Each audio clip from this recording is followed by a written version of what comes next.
ನಾರಾಯಣಂ ಸುರಗುರುಂ ಜಗದೇಕನಾಥಂ ಭಕ್ತಪ್ರಿಯಂ ಸಕಲಲೋಕನಮಸ್ಕೃತಂ ಚ ತ್ರೈಗುಣ್ಯವರ್ಜಿತಮಜಂ ವಿಭುಮಾದ್ಯಮೀಶಂ ವಂದೇ ಭವಘ್ನಮರಾಸುರಸಿದ್ಧವಂದ್ಯಂ ನಾರಾಯಣಂ ನಮಸ್ಕೃತ್ಯ ನರಂ ಚೈವ ನರೋತ್ತಮಂ ದೇವೀಂ ಸರಸ್ವತೀಂ ವ್ಯಾಸಂ ತತೋ ಜಯಮುದೀರಯೇ. ಸ್ವಸ್ತ್ಯಸ್ತು ಸತಾಂ. ಹರಿ ಓಂ.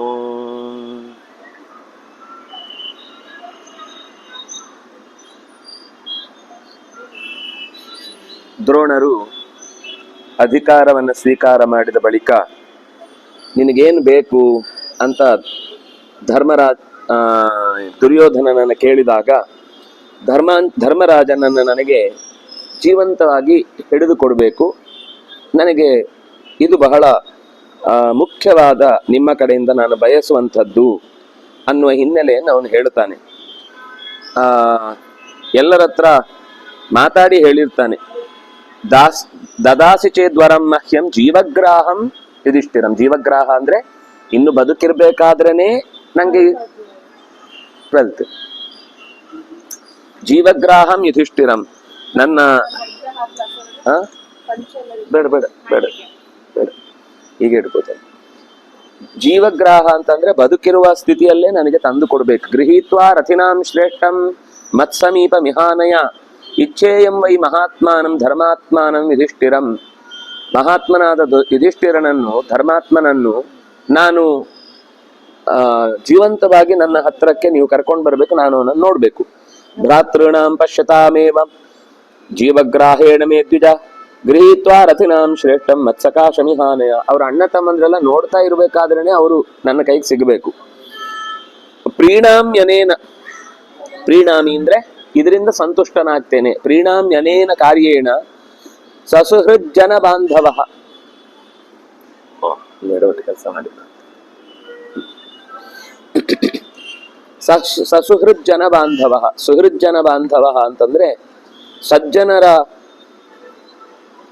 ಈ ಕೆಲಸ ನನಗೆ, ಅಂದ್ರೆ ಸಜ್ಜನರಿಗೆಲ್ಲರಿಗೂ ಸಹಜವಾಗಿ ಇರುವಂತಹ ಅವನನ್ನ ನಾನು ಎದುರಿಸ್ಲಿಕ್ಕೆ ಇಷ್ಟಪಡ್ತೇನೆ. ಪ್ರೀಣಾಮ್ಯನೇನ ಕಾರ್ಯೇಣ ಸಸುಹೃಜ್ಜನ ಬಾಂಧವ. ನನ್ನ ಬಂಧುಗಳ ಜೊತೆಗೆ, ಸುಹೃತ್ತುಗಳ ಜೊತೆಗೆ ನಾನು ಸಂತುಷ್ಟನಾಗ್ತೇನೆ. ಆಗ ಧನ್ಯ ಕುಂತಿಸುತೋ ರಾಜನ್. ದ್ರೋಣಾಚಾರ್ಯಗೆ ತುಂಬಾ ಖುಷಿ ಆಗುತ್ತೆ. ಕುಂತಿಸುತ ಧನ್ಯ. ನ್ಯಸ್ಯ ಗ್ರಹಣಮಿಚ್ಛಸಿ, ಯಸ್ಯ ಗ್ರಹಣಮಿಚ್ಛಸಿ ನವಧಂ ತಸ್ಯ ದುರ್ದರ್ಶ ವರಮಧ್ಯ ಪ್ರಯಾಚಸೆ. ನನಗೆ ಆಶ್ಚರ್ಯ ಆಗ್ತಾ ಇದೆ. ಅಂದ್ರೆ ನಿನಗೂ ಕೂಡ ಅಣ್ಣ ತಮ್ಮಂದ್ರನ್ನ ಕೊಲ್ಲಬಾರ್ದು ಅನ್ನುವಷ್ಟು ಪ್ರಜ್ಞೆ ಇದೆಯಲ್ವಾ. ನಿನ್ನ ಈ ಆಲೋಚನೆ ನೋಡಿ ನಂಗೆ ತುಂಬಾ ಖುಷಿ ಆಯ್ತು. ಅಂತೂ ಅವನನ್ನ ನವಧಂ ತಸ್ಯ, ಅವನ ಸಾವನ್ನ ನೀನು ಬಯಸ್ತಾ ಇಲ್ಲ. ವರಮಧ್ಯ ಪ್ರಯಾಚಸಿ, ಇದನ್ನೇ ವರವಾಗಿ ಕೇಳ್ತಾ ಇದ್ದಿ. ಕಿಮರ್ಥಂ ಚ ನರೌ ವ್ಯಾಘ್ರ ನವಧಂ ತಸ್ಯ ಕಾಂಕ್ಷಸೆ ನಾಶಂಸಸಿ ಕ್ರಿಯಾಮೇತ ಮತ್ತೋ ದುರ್ಯೋಧನೋ ಧ್ರುವಂ. ದುರ್ಯೋಧನ ಮತ್ತಃ ಏತಾಂ ಕ್ರಿಯಾಂ ನಾಶಂಸಸಿ. ಯಾಕೆ ಅವನನ್ನು ನಾನು ಕೊಲ್ಲದೆ ಬಿಡ್ಬೇಕು?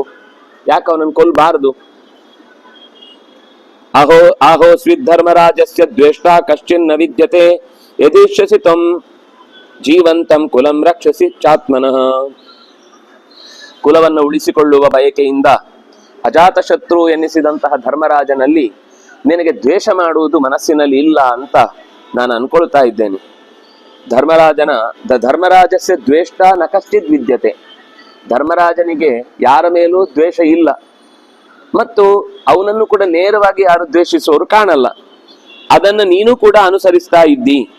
ಇದೇನು ಯಾವಾಗ್ಲೂ ಈ ಎಲ್ಲಾ ಮಾತುಗಳು ಏನು ಅಂದ್ರೆ 100ಕ್ಕೆ 100 ದ್ವೇಷಿಸೋರು ಇಲ್ಲ ಅಂತ ಹೇಳಲಿಕ್ಕೆ ಬರುವುದೇ ಇಲ್ಲ. ಯಾರಿಗಾದ್ರೂ ಯಾರೋ ಒಬ್ಬ ದ್ವೇಷಿ ಇದ್ದೇ ಇರ್ತಾನೆ. ಹೆಚ್ಚಿನ ಪ್ರಮಾಣದಲ್ಲಿ ಅಂತ ಅರ್ಥ ಅಷ್ಟೇ.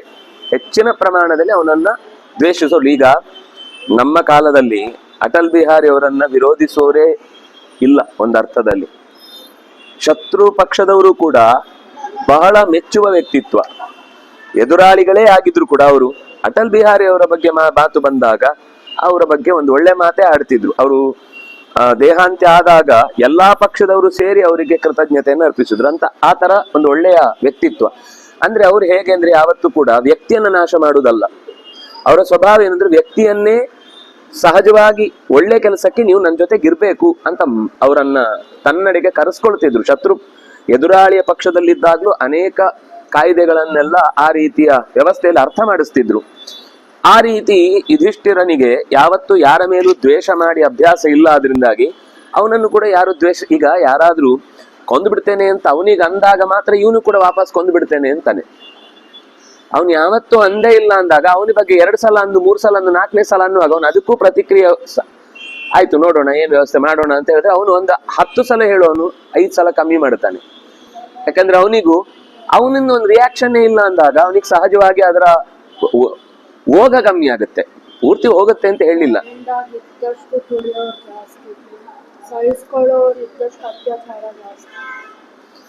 ಅದು ನಿಮ್ಗೆ ಅನುಭವಕ್ಕೆ ಬರುವ ತನಕ ಇರ್ತಾರೆ.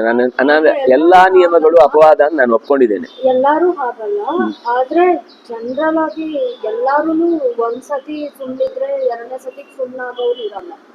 ಆತರ ಅವ್ರು ಇರ್ಬೋದೇನೋ, but every time it's not. ಅವ್ರಿಗೆ ಪವರ್ ಇದ್ದಾಗ ಲೀಡರ್ಶಿಪ್ ಕ್ವಾಲಿಟಿ ಇರ್ತಾರೆ. ಕ್ಷತ್ರಿಯನಾಗಿ ರಾಜನಾಗಿ ಅವನ ಮಾತಿಗೆ ಎಲ್ಲರೂ ತಲೆ ತಗ್ಗುತ್ತಿದ್ರು. ಹಾಗಂತ ಅವನು ದಬ್ಬಾಳಿಕೆಯಿಂದ ಯಾವತ್ತೂ ಮಾಡ್ತಿರ್ಲಿಲ್ಲ. ಹಾಗೆ ಯಾವುದೇ ಬಲ ಇಲ್ಲದೆ ಇದ್ರೆ ಯಾರೂ ಕೂಡ ಯಾರನ್ನು ಗೌರವಿಸುವ ಪ್ರಸಂಗ ಬರುವುದೇ ಇಲ್ಲ. ಒಂದೊಂದು ದುಡ್ಡಿನಿಂದ ಬಲದಲ್ಲಿರ್ಬೇಕು, ಅಧಿಕಾರದಿಂದ ಬಲದಲ್ಲಿರ್ಬೇಕು, ಅಥವಾ ಸಮಾಜದ ಖ್ಯಾತಿಯಲ್ಲಿ ಬಲದಿರ್ಬೇಕು, ಜನಬಲ ಇರಬೇಕು. ಏನೋ ಒಂದು ಬಲ ಇಲ್ಲದೆ ಕೇವಲ ನಾನು ಎಲ್ಲರನ್ನು ಸಮಾಧಾನದಿಂದ ಸುಧಾರಿಸ್ತೇನೆ ಅಂತ ಅನ್ನೋದು ನೀನ್ ಯಾರು ಅನ್ನೋ ಪ್ರಶ್ನೆ ಬರುತ್ತೆ. ಯಾಕಂದ್ರೆ ಯಾವುದೇ ಒಂದಕ್ಕೂ ಕೂಡ ಒಂದು ಸ್ಥಾನದ ಅಗತ್ಯ ಬರುತ್ತೆ, ಒಂದು ಕಾರ್ಯ ನಡಿಬೇಕು ಅಂತಂದ್ರೆ. ಹಾಗೆ ಅಥವಾ ಭರತ ಶ್ರೇಷ್ಠ ನಿರ್ಜಿತ್ಯ ಯುಧಿ ಪಾಂಡವಾನ್ ರಾಜ್ಯಾಂಶಂ ಪ್ರತಿದತ್ವಾಚ ಸೌಭ್ರಾತ್ರಂ ಕರ್ತುಮಿಚ್ಛಸಿ. ನನಗನ್ನಿಸ್ತಾ ಇದೆ ನೀನು ಅವನನ್ನ ಹಿಡಿದು ಅವನನ್ನು ಅರ್ಥ ಮಾಡಿಸಿ ಅವನಿಗೊಂದು ಸ್ವಲ್ಪ ಭಾಗ ಕೊಟ್ಟು ಬಹುಶಃ ಸಂಧಾನ ಮಾಡ್ಕೊಳ್ಳಿಕ್ಕೆ ಅವನು ಮಾತ್ರ ಸಿಗಬೇಕು. ಬೇರೆಯವರಾದ್ರೆ ಯುದ್ಧಕ್ಕೆ ಬಿಟ್ಟು ಬೇರೆದಕ್ಕೆ ಒಪ್ಪಲ್ಲ. ಅವನಾದ್ರೆ ಸಂಧಾನಕ್ಕೆ ಒಪ್ಕೊಳ್ತಾನೆ. ಅದಕ್ಕೋಸ್ಕರ ಅವನನ್ನು ಜೀವಂತ ಹಿಡಿದು ಅವನ ಹತ್ರ ಸಂಧಾನ ಮಾಡಿ ರಾಜ್ಯಾಂಶವನ್ನ ಅವನಿಗೆ ಕೊಟ್ಟು ಸೌಭ್ರಾತೃತ್ವವನ್ನ ಸಾಹೋದರ್ಯವನ್ನ ಉಳಿಸ್ಲಿಕ್ಕೋಸ್ಕರ ನೀನು ಪ್ರಯತ್ನಿಸ್ತಾ ಇದ್ದೀಯಾ. ಧನ್ಯ ಕುಂತಿ ಸುತೋ ರಾಜ ಸುಜಾತಂ ಚಾಸ್ಯ ಧೀಮತಃ ಅಜಾತ ಶತ್ರುತಾ ಸತ್ಯ ತಸ್ಯತ್ ಸ್ನಿಹ್ಯತೆ ಭವಾನ್. ಅವನ ಬಗ್ಗೆ ನೀನು ತೋರಿಸುವ ಸ್ನೇಹ, ಅವನಿಗೆ ಅಜಾತ ಶತ್ರು ಅನ್ನುವ ಹೆಸರು, ನಿನ್ನ ಒಳ್ಳೆ ಕುಲದಲ್ಲಿ ನೀವಿರು ಹುಟ್ಟಿದ್ದೀರಿ ಅನ್ನೋದು, ಇದು ಎಲ್ಲವೂ ಕೂಡ ಅದ್ಭುತ. ಕುಂತಿ ಸುತ ಧನ್ಯ, ಅವನು ನಿಜವಾಗಿಯೂ ಕೂಡ ಪಡಿಬೇಕಾದ್ದನ್ನ ಪಡೆದ ಹಾಗಾಯ್ತು. ಈಗ ಅಂದ್ರೆ ಒಳ್ಳೆಯ ತಮ್ಮನನ್ನೇ ಪಡೆದಿದ್ದಾನೆ ಅಂತ ನಾವೀಗ ಊಹಿಸಬಹುದು. ದ್ರೋಣೇನ ಚೈವ ಮುಕ್ತಸ್ಯ ತವ ಪುತ್ರಸ್ಯ ಭಾರತ ಸಹಸಾ ನಿಸೃತೋ ಭಾವೋ ಯೋಸ್ಯ ನಿತ್ಯಂ ಹೃದಯ ಸ್ಥಿತಃ. ಅವನು ಇಷ್ಟು ಭಾವುಕತೆಯಿಂದ ದ್ರೋಣ ಈ ಮಾತುಗಳನ್ನು ಹೇಳಿದಾಗ ಅವನು ನಿಜವಾದ ಹೃದಯದಲ್ಲಿ ಏನಿತ್ತು ಅಂತ ಅವನು ಇಲ್ಲಿ ತನಕ ರಿವೀಲ್ ಮಾಡಿರ್ಲಿಲ್ಲ. ರಿವೀಲ್ ಮಾಡದೇ ಇದ್ದ ಭಾವ ಸಹಸಾ ನಿಸೃತ ಅಕಸ್ಮಾತಾಗಿ ಹೊರಗೆ ಬಂದ್ಬಿಡ್ತು. ಎಷ್ಟೇ ಗುಟ್ಟಾಗಿಟ್ಟಿದ್ರು ಕೂಡ ಯಾವುದೋ ಒಂದು ಪ್ರಸಂಗದಲ್ಲಿ ನೈಜ ಸತ್ಯ ಪಟ್ ಅಂತ ಹೊರಗೆ ಬರುತ್ತೆ. ಅದು ಈ ಪ್ರಸಂಗದಲ್ಲಿ ಅವನ ಮನಸ್ಸಿನಲ್ಲಿ ಏನಿತ್ತು ಅನ್ನುವ ಅಭಿಪ್ರಾಯ ಹೊರಗೆ ಬಂತು. ಆಗ ವಸ್ತುತಃ ಅವನ ಮಾತಿನಿಂದ ಅವನ ಒಳಗಿನ ಮನಸ್ಸಿನಲ್ಲಿ ಏನಿದೆ ಅಂತ ಯಾರಿಗೂ ಗ್ರಹಿಸ್ಲಿಕ್ಕೆ ಸಾಧ್ಯವೇ ಇಲ್ಲ. ದುರ್ಯೋಧನ ತುಂಬಾ ಖುಷಿಪಟ್ಟು ಮಾತಾಡ್ತಾ ಇದ್ದಾನೆ ಅಂತಂದ್ರೆ ಏನೋ ಒಳಗಿನಿಂದ ಮಸಲತ್ತು ನಡೀತಾ ಇದೆ ಅಂತಾನೆ ಅನ್ಕೊಳ್ಬೇಕು. ಆದ್ರೆ ಏನು, ಹೇಗೆ, ಯಾರತ್ರ, ಯಾವ ವಿಷಯಕ್ಕೆ ಒಂದು ಗೊತ್ತಾಗಲ್ಲ. ನಾಕಾರೋ ಗೂಹಿತುಂ ಶಕ್ಯ ಬೃಹಸ್ಪತಿ ಸಮೈರಪಿ. ಬೃಹಸ್ಪತ್ಯಾಚಾರ್ಯರು ಬಂದ್ರು ಕೂಡ ದುರ್ಯೋಧನನ ಒಳಗೆ ಏನಿದೆ ಅಂತ ಗುರುತಿಸ್ಲಿಕ್ಕೆ ಸಾಧ್ಯ ಇರಲಿಲ್ಲ. ಅಷ್ಟು ಒಳಗಿನಿಂದ ಅವನು ಗುಟ್ಟು. ತಸ್ಮಾತ್ ತವ ಸುತೋ ರಾಜನ್ ಪ್ರಹೃಷ್ಟೋ ವಾಕ್ಯಮಬ್ರವೀತ್. ಆದ್ರಿಂದಾಗಿ ಅವನ ಒಳ್ಳೆತನವನ್ನ ಹೇಳಿದ್ನಲ್ಲ, ಅದವನಿಗೆ ತಡ್ಕೊಳ್ಳಿಕ್ಕಾಗ್ಲಿಲ್ವೋ ಏನೋ, ಒಳಗಿನಿಂದ ಆ ಸಹಜವಾದ ಗುಣ ಹೊರಕ್ಕೆ ಬಂದ್ಬಿಡ್ತು. ನಿನ್ನ ಮಗ ಮಾತಾಡಿಯೇ ಬಿಟ್ಟ ಸಭೆಯಲ್ಲಿ. ಯಾರು? ಧೃತರಾಷ್ಟ್ರನಿಗೆ ಹೇಳ್ತಾ ಇರೋದು, ನಿನ್ನ ಮಗ ದುರ್ಯೋಧನ ಪ್ರಹೃಷ್ಟ ಭಾರಿ ಖುಷಿಯಿಂದ, ಅಂದ್ರೆ ನನ್ನ ಬಗ್ಗೆ ಯಾವ ವಿಷಯನೂ ಇವನಿಗೆ ಗೊತ್ತಾಗ್ತಾ ಇಲ್ಲಲ್ಲ, ಎಂತ ಹೆಡ್ಡ ಇದ್ದಾನೆ ದ್ರೋಣ ಅಂತ ಅವನನ್ನು ಒಂಥರ ಅವಗಣನೆ ಮಾಡುವ ರೀತಿಯಲ್ಲಿ, ಅವಗಣನೆ ಮಾಡಬೇಕು ಅನ್ನುವ ರೀತಿಯಲ್ಲಿ ಈ ಮಾತನ್ನ ಆಡುತ್ತಾನೆ. ಅವನನ್ನು ಕೊಲ್ಲದೇ ಇರುವುದಕ್ಕೆ ಕಾರಣ ಅವನ ಅಜಾತ ಶತ್ರು ಅಂತಲ್ಲ. ವದೇ ಕುಂತಿ ಸುತಶ್ಚಾಸೋ ನಾಚಾರ್ಯ ವಿಜಯೋ ಮಮ ಹತೇ ಯುಧಿಷ್ಠಿರೇ ಪಾರ್ಥ ಹನ್ಯುಸ್ಸರ್ವಾನ್ ಹಿನೋ ಧ್ರುವಂ. ಅಯ್ಯೋ ದೇವರೇ, ಕುಂತಿ ಸುತ ಸತ್ರೆ ನಾವು ಗೆಲ್ತೇವೆ ಅಂತ ಯಾರು ಹೇಳಿದ್ ನಿನಗೆ? ಕುಂತಿ ಸುತ ಸತ್ರೆ ಖಂಡಿತ ನಮಗೆ ಗೆಲುವು ಸಂಪಾದನೆ ಆಗೋದು ಸಾಧ್ಯವೇ ಇಲ್ಲ. ಯಾಕೆ ಅಂದ್ರೆ ತಕ್ಷಣವೇ ಈ ತಮ್ಮಂದ್ರಿದ್ದಾರಲ್ಲ ಪಾರ್ಥಾಹ ಸರ್ವಾನ್ನಿನೋ ಧ್ರುವಂ ಹನ್ಯು. ಭೀಮಸೇನ ಅರ್ಜುನ ಇಬ್ರು ಅವನನ್ನ ಕೊಂದ ಮರುಕ್ಷಣದಲ್ಲಿ ನನ್ನನ್ನು ಕೊಂದು ಬಿಡ್ತಾರೆ. ಅವರಿಗೆ ಇರುವ ಆಕ್ರೋಶ ಆವೇಶ ಅಣ್ಣನ ವಿಷಯದಲ್ಲಿ ಇರುವ ಹಾಗೆ ಬೇರೆ ಅವ್ರ ರಾಜ್ಯಕ್ಕೂ ಆಸೆ ಪಡೋರಲ್ಲ. ಅವ್ರ ಆಸೆ ಇರುವುದು ಒಟ್ಟಿಗಿರ್ಬೇಕು, ಚೆನ್ನಾಗಿರ್ಬೇಕು, ಎಲ್ರು ನಮ್ಮವರು ಒಟ್ಟಿಗಿರ್ಬೇಕು ಅಂತ. ನಾನು ಆ ನಮ್ಮವ್ರಾಗ್ಲಿಲ್ಲ, ಅವರಿಗೆ ಆಗುದು ಇಲ್ಲ ನಾನು. ಯಾಕಂದ್ರೆ ಅವರಿಗೆ ನನಗೆ ಅವ್ರು ನನ್ನವರು ಅಂತ ಅನಿಸ್ಲಿಲ್ಲ ಯಾವತ್ತೂ ಕೂಡ. ಆದ್ರಿಂದಾಗಿ ನಾನು ಅವರನ್ನ ನನ್ನವರು ಅಂತ ಚಿಂತಿಸ್ಲಿಲ್ಲ. ಆದ್ರಿಂದಾಗಿ ನನ್ನವರು ಅಣ್ಣನನ್ನ ಕೊಂದ ಮರುಕ್ಷಣದಲ್ಲಿ ಸರ್ವಾನ್ 100 ಜನರನ್ನ ಒಂದೇ ಹೊತ್ತಿಗೆ ಕೊಂದು ಮುಗಿಸ್ತಾರೆ. ಧ್ರುವಂ ನಿಶ್ಚಯ ಇದು, ಇದರಲ್ಲಿ ಸಂದೇಹವೇ ಇಲ್ಲ. ನೈವ ಶಕ್ಯಾರಣೆ ಸರ್ವೇ ನಿಹಂತುಂ ಅಮರೈರಪಿ ಯದಿ ಸರ್ವೇ ಹನಿಷ್ಯಂತೆ ಸಸುತ ಪಾಂಡವ ಸಸುತ ಮೃಧೆ ತತಃ ಕೃಷ್ಣಂ ವಶೇ ಕೃತ್ವ ನಿಶೇಷಂ ನೃಪಮಂಡಲಂ ಸಸಾಗರ ವನಾಂ ಸ್ಥಿತಾಂ ವಿಜಿತ್ಯ ವಸುಧಾಂ ಇಮಾಂ. ಅವರನ್ನ ದೇವತೆಗಳು ಕೂಡ ಒಟ್ಟು ಸೇರಿ ಕೊಲ್ಲುವುದಾಗ್ಲಿ ಸೋಲಿಸುವುದಾಗ್ಲಿ ಸಾಧ್ಯ ಇಲ್ಲ. ಒಂದು ವೇಳೆ, ಈಗೊಂದು ಊಹೆ, ಒಂದು ವೇಳೆ ಸರ್ವೇ ಹನಿಷ್ಯಂತೆ ಎಲ್ಲರೂ ಸತ್ತು ಹೋದ್ರು ಅಂತಾದ್ರೂ ಕೂಡ ಸಸುತಾಹ ಮಕ್ಕಳೊಂದಿಗೆ ಕೂಡಿಕೊಂಡು ಪಾಂಡವರೆಲ್ಲರೂ ಕೂಡ ಯುದ್ಧದಲ್ಲಿ ಮೃತಿ ಹೊಂದಿದ್ರು ಅನ್ನುವ ಸಂಗತಿ ನಿಜವಾದ್ರೆ ಅತ್ಯಂತ ಫಲವತ್ತಾದ ಈ ಸಮುದ್ರದಿಂದ ಕೂಡಿದ ಭೂಮಿಯನ್ನ ಗೆದ್ದು, ಅಂದ್ರೆ ಅದಕ್ಕೋಸ್ಕರ ಏನ್ ಮಾಡ್ತಾನೆ ಅಂದ್ರೆ ತತಃ ಕೃಷ್ಣಂ ವಶೇ ಕೃತ್ವ ನಿಶೇಷಂ ನೃಪಮಂಡಲಂ.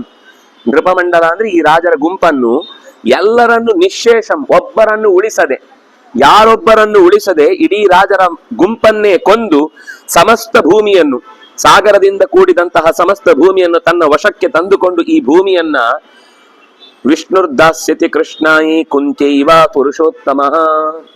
ಕೃಷ್ಣ ಏನ್ ಮಾಡ್ತಾನೆ ಅಂದ್ರೆ ಇದನ್ನ ಕುಂತಿಯ ಕೈ ಕೊಡ್ತಾನೆ, ಇಡೀ ರಾಜ್ಯವನ್ನ. ಅವಳು ರಾಜ್ಯ ಆಳ್ತಾಳೆ. ಅವಳು ಆಳ್ಲಿಲ್ಲ ಅಂದ್ರೆ ಕೃಷ್ಣಾಯಿ ದ್ರೌಪದಿಗೆ ಕೊಡ್ತಾನೆ. ಅವರಿಬ್ರು ರಾಜ್ಯ ಆಳ್ತಾರೆ ಹೊರತು ನಾವಂತೂ ರಾಜ್ಯ ಆಳ್ಲಿಕ್ಕೆ ಸಾಧ್ಯ ಇಲ್ಲ. ಕೃಷ್ಣ ಮುಂದೆ ಏನ್ ಮಾಡ್ತಾನೆ ಅಂದ್ರೆ ಅಕಸ್ಮಾತ್ ನಮ್ಮ ಕನಸು ಪಾಂಡವರೆಲ್ಲರೂ ಸತ್ರು, ಮಕ್ಕಳು ಎಲ್ಲರೂ ಸತ್ರು, ನನಗೆ ರಾಜ್ಯ ಸಿಗುತ್ತೆ, ಯಾರು ಇರ್ಲಿಲ್ಲ ಅಂದ್ರೆ ನನಗೆ ರಾಜ್ಯ ಸಿಗ್ಲೇಬೇಕಲ್ಲ ಅಂತ ಅನ್ಕೊಂಡ್ರೆ ಕೃಷ್ಣ ಮರುಕ್ಷಣದಲ್ಲಿ ನಮ್ಮೆಲ್ಲರನ್ನೂ ಸಂಹಾರ ಮಾಡಿ ಕೃಷ್ಣ ಸೀದಾ ತಗೊಂಡು ಹೋಗಿ ಅದನ್ನ ಕುಂತಿಯ ಕೈ ಕೊಟ್ಟು ನೀನ್ ರಾಣಿ ಆಗ್ಬೇಕು, ನೀನ್ ಈ ರಾಜ್ಯವನ್ನ ಆಳ್ಬೇಕು ಅಂತ ಅವಳನ್ನು ಕೊಡಿಸ್ತಾನೆ. ಅಥವಾ ಕೃಷ್ಣಾಯಿ ಅಥವಾ ದ್ರೌಪದಿಯ ಕೈಗೆ ಇದ್ದ ರಾಜ್ಯವನ್ನು ಕೊಟ್ಟು ಅವಳಿಂದ ರಾಜ್ಯ ಆಳಿಸ್ತಾನೆ. ಅಂದ್ರೆ ಇದು ದುರ್ಯೋಧನ ಹೇಳ್ತಾ ಇರುವ ಮಾತು ಕೃಷ್ಣನ ಬಗ್ಗೆ ಅವನಿಗೆ ಎಷ್ಟು ಕನ್ಫರ್ಮ್ ಇತ್ತು ಅಂತ ಗೊತ್ತಾಗುತ್ತೆ. ನನ್ನನ್ನು ಕೊಲ್ತಾನೆ ಅನ್ನೋ ವಿಷಯ ಮತ್ತು ಆಳಿಸುವುದಕ್ಕೆ ಅವನು ಯಾರಿಂದಾದ್ರೂ ಆಳಿಸ್ತಾನೆ ಅಂತ. ಇದೇ ಹೊಸ ಕಥೆ ಏನಲ್ಲ ಕೃಷ್ಣನಿಗೆ. ಅವನ ಹಿಂದೆಯೂ ಜರಾಸಂಧನಿಗೆ ಖುಷಿ ಆಗ್ಬೇಕು ಅಂತ ಒಬ್ಬ ದಾಮೋದರ ಅನ್ನುವ ರಾಜ ಕಾಶ್ಮೀರದಲ್ಲಿ ಬೇಕು ಅಂತ ಅವನು ಯಾವುದೋ ಕಾರಣಕ್ಕೆ ಅಲ್ಲಿ ಗೋನಂದ ಬೇರೆ, ಮುಂದೆ ಯಶೋಮತಿ ಅದ ಹೆಂಡತಿ.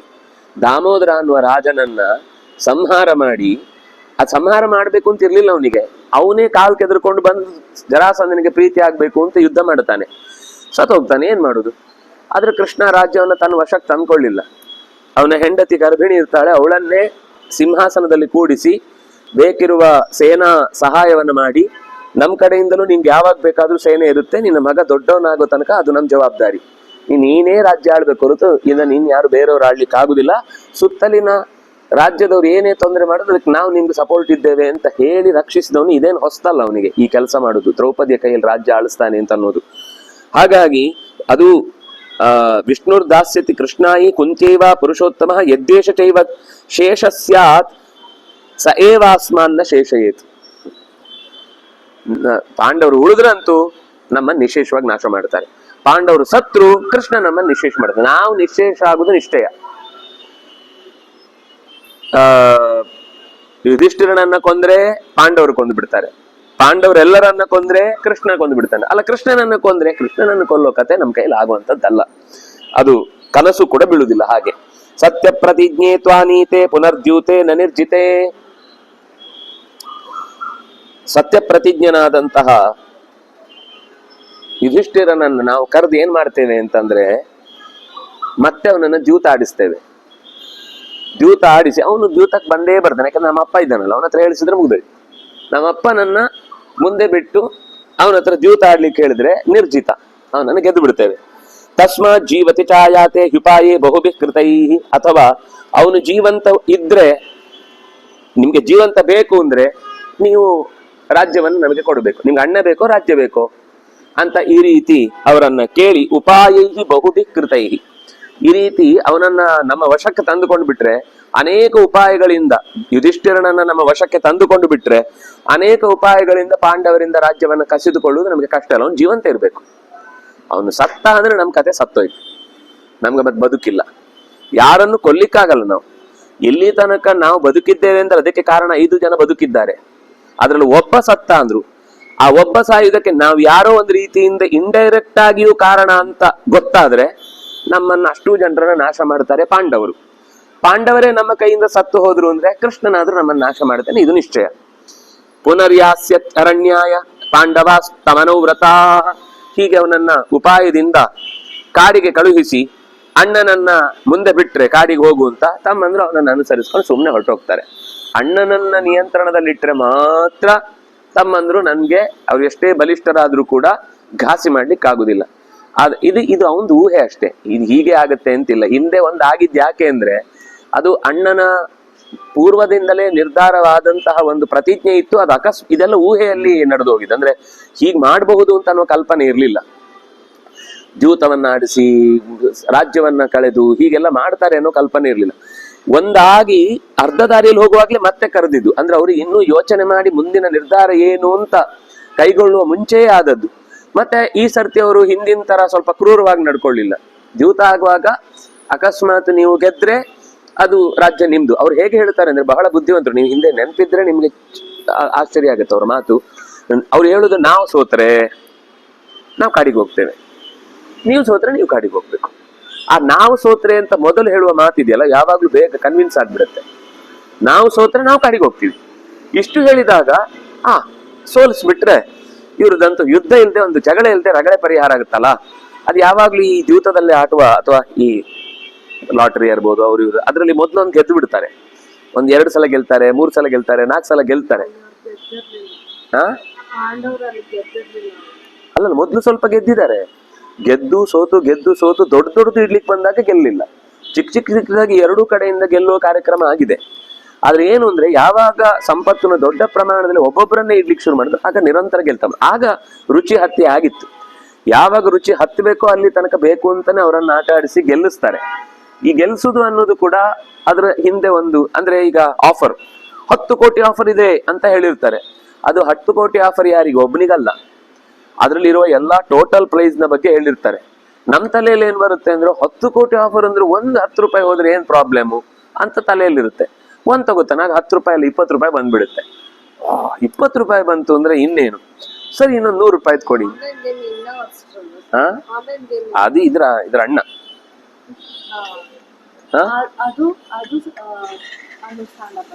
ಯಾವುದು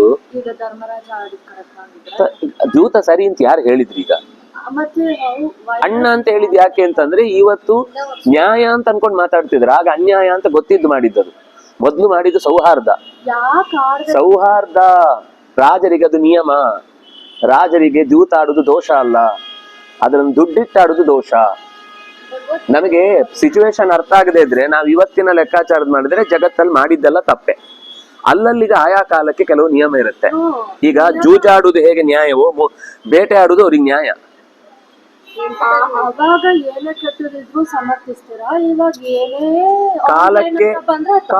ಕಾಲಕ್ಕೆ ತಕ್ಕ ಹಾಗೆ ಅದು ರಾಜರಿಗೆ ಇದ್ದಿದ್ದು, ಈಗ ಜನರಿಗಲ್ಲ ಇದಿರೋದು. ಇದು ಪ್ರಜೆಗಳ ಬಗ್ಗೆ ಮಾತಾಡ್ತಾ ಇರೋದಲ್ಲ, ರಾಜರ ಬಗ್ಗೆ ಮಾತಾಡ್ತಾ ಇರೋದು. ಏನು ನೀವು ಇವತ್ತು ನಿಮ್ಗೆ ಮೋಜಿಗೆ ಬೇಕಾದಷ್ಟು OTTಗಳಿವೆ, ಬೇಕಾದಷ್ಟು ಆನಂದ ಪಡ್ಲಿಕ್ಕೆ ಜಾಗ ಇದೆ. ಆಗ ಅವ್ರಿಗೆ ಆನಂದ ಪಡ್ಲಿಕ್ಕೆ ಏನಿತ್ತು ಹೇಳಿ? ಏನಿತ್ತು? ನಿಮಗೆ ಎಂಟರ್ಟೈನ್ಮೆಂಟ್ ಬಗ್ಗೆ ಏನು ಗೊತ್ತಿಲ್ಲ, ಆದ್ರಿಂದ ನೀವು ಅವರಿಗೆ ಡ್ಯಾನ್ಸು ಅಥವಾ ಜೂಜು ಅಥವಾ ಬೇಟೆ, ಇದು ಬಿಟ್ಟರೆ ಬೇರೆ ಯಾವುದೇ ಸಂತೋಷದ ಕೂಟಗಳೇ ಇಲ್ಲ. ಹಾಗಾಗಿ ಇದೆಲ್ಲ ಶಾಸ್ತ್ರೀಯವಾಗಿ. ಈಗ ನೋಡಿ, ಆನ್ಲೈನ್ ಈಗ ಯಾವ್ದು ಶೇರ್ ಮಾರ್ಕೆಟ್ ಅಂತ ಅನ್ನೋದು ಲೀಗಲ್ಲ ಈ ಕಾಲಕ್ಕೆ? ಲೀಗಲ್ಲ, ಕಂಪ್ಲೀಟ್ಲಿ ಅಲ್ಲ. ಗವರ್ಮೆಂಟ್ ಇನ್ವಾಲ್ವ್ ಆಗಿರೋಷ್ಟು ಲೀಗಲ್. ಏನೇ ಆಗ್ಲಿ ಅದು ಲೀಗಲ್ಲ. ಹಂಗೆ ಜನರಲೈಸ್ ಮಾಡಿ ನೀವು ಶೇರ್ ತಗೊಳ್ಬೋದಾ ಬೇಡವಾ? ಅಂದ್ರೆ ಲೀಗಲ್ಲ. ಅದಕ್ಕೆ ಕಂಡೀಷನ್ಸ್ ಇದೆ. ಕಂಡೀಷನ್ಸ್ ಆಯ್ಲಿ, ನಾನ್ ಕೇಳ್ತಾ ಇರೋದು ಶೇರ್ ಲೀಗಲ್ಲ ಇಲ್ಲೀಗಲ್ಲ? ಫುಲ್ಫಿಲ್ ಮಾಡಿದ್ರೆ ಲೀಗಲ್. ಏನ್ ಫುಲ್ಫಿಲ್? ಇಲ್ಲೀಗಲ್ ಆಗೆಲ್ಲ ನಾನು ಹೋಗಿ ಮಾಡಿದ್ರೆ ಇಲ್ಲೀಗಲ್. ನಾನು ಎಲ್ಲಿ ಮಾತಾಡ್ತೇನೆ? ನಾನ್ ಶೇರ್ ಮಾರ್ಕೆಟ್ ಈಗ ಎಲ್ಲರಿಗೂ ಗೊತ್ತಿರುವಂತದ್ದು ಲೀಗಲ್ಲೋ ಇಲ್ಲೀಗಲ್ಲೋ? It depends upon the person. ಏನೋ ಮಾತಾಡ್ತಾರೆ. ನಾನ್ ಕೇಳಿದ್ದೇನು, ಸರ್ಕಾರದ ಒಪ್ಪಿಗೆ ಇರುವಂತಹ ಶೇರ್ ಮಾರ್ಕೆಟ್ ಲೀಗಲ್ಲೋ ಇಲ್ಲೀಗಲ್ಲೋ? ಅದು ಕೂಡ ಶಾಸ್ತ್ರದ ಪ್ರಕಾರ ತಪ್ಪೆ. ಅದೇ ಶಾಸ್ತ್ರಕ್ಕೆ ಅದರದೇ ಒಂದು ಇದಿರುತ್ತೆ. ಗೀತೆನೂ ಬಂದಿದ್ದಿಲ್ಲ. ಏನು ಅಂದ್ರೆ ಏನು? ಛಲಯತಾಮ್ ಅಂತ ಶಬ್ದ ಇರುದಲ್ಲಿ ಆನಂದ ಪಡ್ಲಿಕ್ಕಲ್ಲೇ ಇರುದು. ನಾನು ಅದೇ ಹೇಳ್ತೀನಿ. ಹೌದು, ದುಡ್ಡಿಟ್ಟು ಆನಂದ ನೀವು ಈಗ ಸಮರ್ಥಿಸ್ತಾ ಇದ್ರೆ, ನಾನು ಆಗದ್ ಸಮರ್ಥಿಸ್ತಾ ಇದ್ದೇನೆ. ಆಗ ಕಾಲದಲ್ಲಿ ಸೌಹಾರ್ದಕ್ಕೆ ಸಮರ್ಥಿಸ್ತಿಲ್ಲ. ಮತ್ತೆ ಸರ್ಕಾರದ ಇನ್ವಾಲ್ವ್ಮೆಂಟ್ ಇದ್ರೆ ಸರಿ ಅಂತ ಅಂದ್ರೋ ಇಲ್ವೋ? ಅದು ಶೇರ್ ಮಾರ್ಕೆಟ್ ದ್ಯೂತನು ಶೇರು ದ್ಯೂತನು ಎರಡು ಅಣ್ಣ ತಮ್ಮ ಅಷ್ಟೇ. ನೀವು 10 ರೂಪಾಯಿ ತಗೊಂಡು ಮಾರಿ 500 ರೂಪಾಯಿ ಸಂಪಾದಿಸಿದ್ರೆ ಎಲ್ಲಿಂದ ಬಂತು? ನೀವು ಕಷ್ಟಪಟ್ಟಿದ್ದೀರಾ? ನೋಡಿ ಸರ್, ಪಟ್ಟಿದ್ದೀರಾ? ನಂಗೆ ಪ್ರಶ್ನೆಗೆ ಉತ್ತರ ಕೊಡಿ, ಬೇರೆ ಉತ್ತರ ಬೇಡ. ನೀವು ದುಡ್ಡಿರೋ ದುಡ್ಡಿನ ಇಡಕ್ಕೂ ಅಲ್ಲಿ ಕಂಡೀಷನ್. ನೀವು ಇಟ್ಟಿರೋ ದುಡ್ಡನ್ನ ನೀವು ಗದ್ದೆಯಲ್ಲಿ ಕೆಲಸ ಮಾಡಿ ದುಡ್ಡು ಸಂಪಾದನೆ ಮಾಡಿದ್ದಲ್ಲ ಅದು. ನಮ್ಗೆ ಹೋಗಿದ್ಯಲ್ಲ. ಆಯ್ತು, ಅದೇ ಹೋಗುದು ಬರುದು ಇದ್ಮೇಲೆ ಅದ್ ಮೋಸ ಅಂತ ಹೇಳಿದ್ದು. ನೀವು ದುಡ್ದ ಮೇಲೆ ಬರುದು ಅಂತ ಏನಿದ್ರೆ ಅದು ನ್ಯಾಯ. ನಾನ್ ಡಿಕ್ಲೇರ್ ಮಾಡಿಲ್ಲ ಅದನ್ನ ಲೀಗಲ್ ಅಂತ. ನನಗೆ ಯಾಕೆ ಹೇಳ್ತೀನಿ? ನಾನು ಹೇಳುದು ಎಲ್ಲಾ ಲೀಗಲ್ ಮಾಡಿದ್ರೆ ಇವತ್ತಿನ ಸರ್ಕಾರದ ಪ್ರಕಾರ ನಿಯಮ ಸರಿನಾ? ನಾನ್ ಮಾಡಿಲ್ಲ ನಿಯಮ. ಅಲ್ಲ ರೀ, ನಿಮ್ಗೆ ಹೇಳಿದ್ದಲ್ಲ, ಸರಿನಾ ತಪ್ಪ? ಆ ತರ ಆಗ್ಲೂ ಅದ್ ಸರಿ ಅಂತಿತ್ತು. ಹೆಂಡತಿನಿರೋದ್ ಸರಿ, ತಮ್ಮಂದರಿರೋದ್ ಸರಿ. ನಾನು ಅದನ್ನ ಎಲ್ಲಿ ಹೇಳಿದೆ? ದ್ಯೂತ ತಪ್ಪು ಅಂತ ಹೇಳಿದ್ ನಾನು. ಅಂದ್ರೆ ತಪ್ಪು ಮಾಡಿಲ್ಲ. ಹೌದು, ದ್ಯೂತ ಆಡಿದ್ದು ದುಡ್ಡಿಟ್ಟಾಡಿದ್ ತಪ್ಪು. ಅವ್ರು ಶುರು ಮಾಡಿದ್ದು ಸೌಹಾರ್ದ. ಅದಷ್ಟೇ ನಾನು ಹೇಳಿದ್ದು ರಾಜರಿಗೆ ಲೀಗಲ್ ಅದು, ಆದ್ರೆ ದುಡ್ಡಿಟ್ಟಾಡುದು ತಪ್ಪು. ಅದನ್ನ ತಪ್ಪು ಅಂತ ಕೃಷ್ಣನು ಹೇಳಿದಾನೆ. ಆದ್ರೆ ಆಡಿದ್ಮೇಲೆ ಆಗ್ತಾ ಹೋಗುತ್ತೆ, ಅದನ್ನ ಯಾರು ತಪ್ಪಿಸ್ಲಿಕ್ಕೆ ಆಗಲ್ಲ. ತಪ್ಪು ಅಂತ ಗೊತ್ತಿದ್ರು ಬುದ್ಧಿ ಜಾರಿ ಬಿದ್ದಾಗ ಅಯ್ಯೋ ಬೀಳುದು ತಪ್ಪು ನಿಮ್ಗೆ ಗೊತ್ತಿರುತ್ತೆ, ಕಾಲೆಡವಿ ಬಿದ್ರಿ, ಯಾಕೆ ಬಿದ್ರಿ ಅಂತ ನಿಮ್ಗೆ ನಾಕ್ ಬಾರಿಸಿದ್ರೆ ಒಂದ್ಸತಿ ಬಿದ್ಮೇಲೆ ಎರಡನೇ ಸತಿ ಬೀಳ್ಬಾರ್ದು ಅಂತಿದ್ಯಾ? ಅಲ್ಲ ರೀ, ಅವಮಾನ ಆದ್ರೂ ಹೋಗಿ ಕೂತ್ಕೊಂಡು ಆಡಿ ನನ್ ಪ್ರಕಾರ ತಪ್ಪು. ನೀವು ಅದನ್ನ ಸಮರ್ಥಿಸಿದ್ರೆ ಆಗ್ಬೇಕು ಅಂತಿತ್ತು ಅಷ್ಟೇ. ಮತ್ತೆ ಅವನು ಮಾತು ತಗೊಂಡಿದ್ದಾನೆ, ದೊಡ್ಡವರ ಮಾತನ್ನ ಮೀರಲ್ಲ ಅಂತ. ನಿಮ್ಗೆ ಮಾತಿನ ಬಗ್ಗೆ ನಿಮ್ಗೆ ಏನು ಅದರ ಬಗ್ಗೆ ಸೀರಿಯಸ್ನೆಸ್ ಗೊತ್ತಿಲ್ಲ, ಆದ್ರಿಂದ ನಿಮ್ಗೆ ಅದ್ರ ಬಗ್ಗೆ ಮಾತು ಅನ್ಸಲ್ಲ. ಅವ್ರಿಗೇನು ಅಂದ್ರೆ ಅವನ ಯೋಚನೆ ಇದ್ದದ್ದೇ ದೊಡ್ಡವರ ಮಾತು ಮೀರಿದ್ರೆ ಗಲಾಟೆ ಆಗುತ್ತೆ, ಅವರ ಮಾತು ಮೀರದೇ ಇದ್ರೆ ಆಗ ಗಲಾಟೆ ಆಗುದಿಲ್ಲ, ನಮ್ಮಲ್ಲಿ ಜಗಳ ಆಗುದಿಲ್ಲ. ಯಾಕೆಂದ್ರೆ ನಿಮ್ಗೆ ಮೊದ್ಲಿನ ಮಾತು ನೆನಪಿರಬೇಕು. ರಾಜಸೂಯದಲ್ಲಿ ಏನಾಗಿತ್ತು? ನೀನು ಮಾತು ಮೀರಿ ಜಗಳ ಆಗುವುದೇ ನೀನ್ ಮಾತು ಮೀರಿದ್ರೆ ಅಂತ. ಅದಕ್ಕವನ ಪ್ರತಿಜ್ಞೆ ಮಾಡಿತ್ತು, ದೊಡ್ಡವ್ರ ಮಾತು ಮೀರಿದ್ರೆ ಅಲ್ವಾ ಜಗಳ ಆಗುದು, ಮೀರುದಿಲ್ಲ ಅಂತ. ಇದನ್ನೇ ದುರುಪಯೋಗ ಮಾಡಿಕೊಂಡ ದುರ್ಯೋಧನ. ಒಳ್ಳೆತನವನ್ನು ದುರುಪಯೋಗ ಮಾಡ್ಕೊಂಡ್ರೆ ಒಳ್ಳೆದವ್ರು ತಪ್ಪ ಕೆಟ್ಟವ್ರು ತಪ್ಪ? ಅದೇ ನಿಮ್ಗೆ ತಪ್ಪ ಅನ್ಸುದ್ರಲ್ಲಿ ನೀವು ಯಾರನ್ನ ಆಕ್ಷೇಪ ಮಾಡ್ತಿದ್ದೀರಿ ಗೊತ್ತಾ? ಫಸ್ಟ್ ಟೈಮ್ ಮಾಡಿರೋದ್ರ ಬಗ್ಗೆ ನಾನು ಮಾತಾಡ್ತಿಲ್ಲ. ಅಷ್ಟು ಅವಳಿಗೆ ಅವಮಾನ ಆಗಿ ಈ ಸಲ ಈ ತರ ಅವಮಾನ ಕುತ್ಕೊಂಡು ಆಡ್ತಾರ. ಈ ಸರ್ತಿ ಆ ತರದ ನಿಯಮವೇ ಇರ್ಲಿಲ್ಲ. ದ್ಯೂತ ನಿಮ್ಗೆ ಅರ್ಥನೇ ಆಗ್ತಿಲ್ಲಲ್ಲ. ದ್ಯೂತ ಅನ್ನೋದು ನಿಯಮ, ಅವರಿಗೆ ತೊಂದ್ರೆ ಅಲ್ಲ, ದೋಷ ಅಲ್ಲ. ಕ್ಷತ್ರಿಯ ಧರ್ಮಕ್ಕೆ ಅದು ಹಾನಿ ಆಯ್ತು ತಾನೆ. 13 ವರ್ಷ ಅವ್ರಿಗೆ ಕೂತ್ಕೊಳಕ್ ಮುಂಚೆ ಗೊತ್ತಿತ್ತು ತಾನೆ, ನಾವು ಸೋತ್ರೆ ನಾವು ಕಾಡಿಗೆ ಹೋಗ್ತೀವಿ ಅಂತ. ಸೊ ಕ್ಷತ್ರಿಯ ಇಲ್ಲ, ಗೊತ್ತಿರ್ಲಿಲ್ಲ ಸೋಲ್ತೀವಿ ಅಂತ ಗೊತ್ತಿರ್ಲಿಲ್ಲ. ಈಗ ನೀವೇ ಹೇಳ್ತಿದ್ರಲ್ವಾ ಏನು ಅಂತ? ಈಗ ಯಾರು ಸೋಲ್ತಾರೋ ಅವ್ರ ಕಾಡಿಗೆ ಹೋಗ್ಬೇಕು ಅಂತ ನಿಯಮ. ನಾವು ಸೋತ್ರೆ ನಾವು ಹೋಗ್ತೀವಿ ಅಂತ ಅವ್ರು ಹೇಳಿದಾರೋ ಇಲ್ವೋ? It's understood. If they lose, they have to go there. ಅದು ಕಂಡೀಷನಲ್ ಇತ್ತು ತಾನೆ. ಅವ್ರು ಸೋತಂದ್ರೆ ಅವ್ರು ಹೋಗ್ತಾರೆ ಅಂತ ಅವ್ರಿಗೆ ಗೊತ್ತಲ್ವಾ? ನಿಮ್ಗೆ ಅರ್ಥನೇ ಆಗ್ತಿಲ್ಲ, ನಿಮ್ ಸೈಕಾಲಜಿನೇ ಗೊತ್ತಾಗ್ಲಿಲ್ಲ. ಅವ್ರು ಏನ್ ಹೇಳಿದ್ರು? ನಾವು ಸೋತ್ರೆ ನಾವು ಹೋಗ್ತೇವೆ ಅಂತ ಹೇಳಿದಾರೋ ಇಲ್ವೋ? ಯಾರಿಲ್ಲ ಅಂದ್ರೆ ಆ ಮಾತು ಹೇಳಿದ ತಕ್ಷಣ ಏನಾಗುತ್ತೆ ಪ್ರತಿಯೊಬ್ಬನಿಗೂ? ಗೆದ್ರೆ ನಮ್ಗೆ ಬರುತ್ತೆ.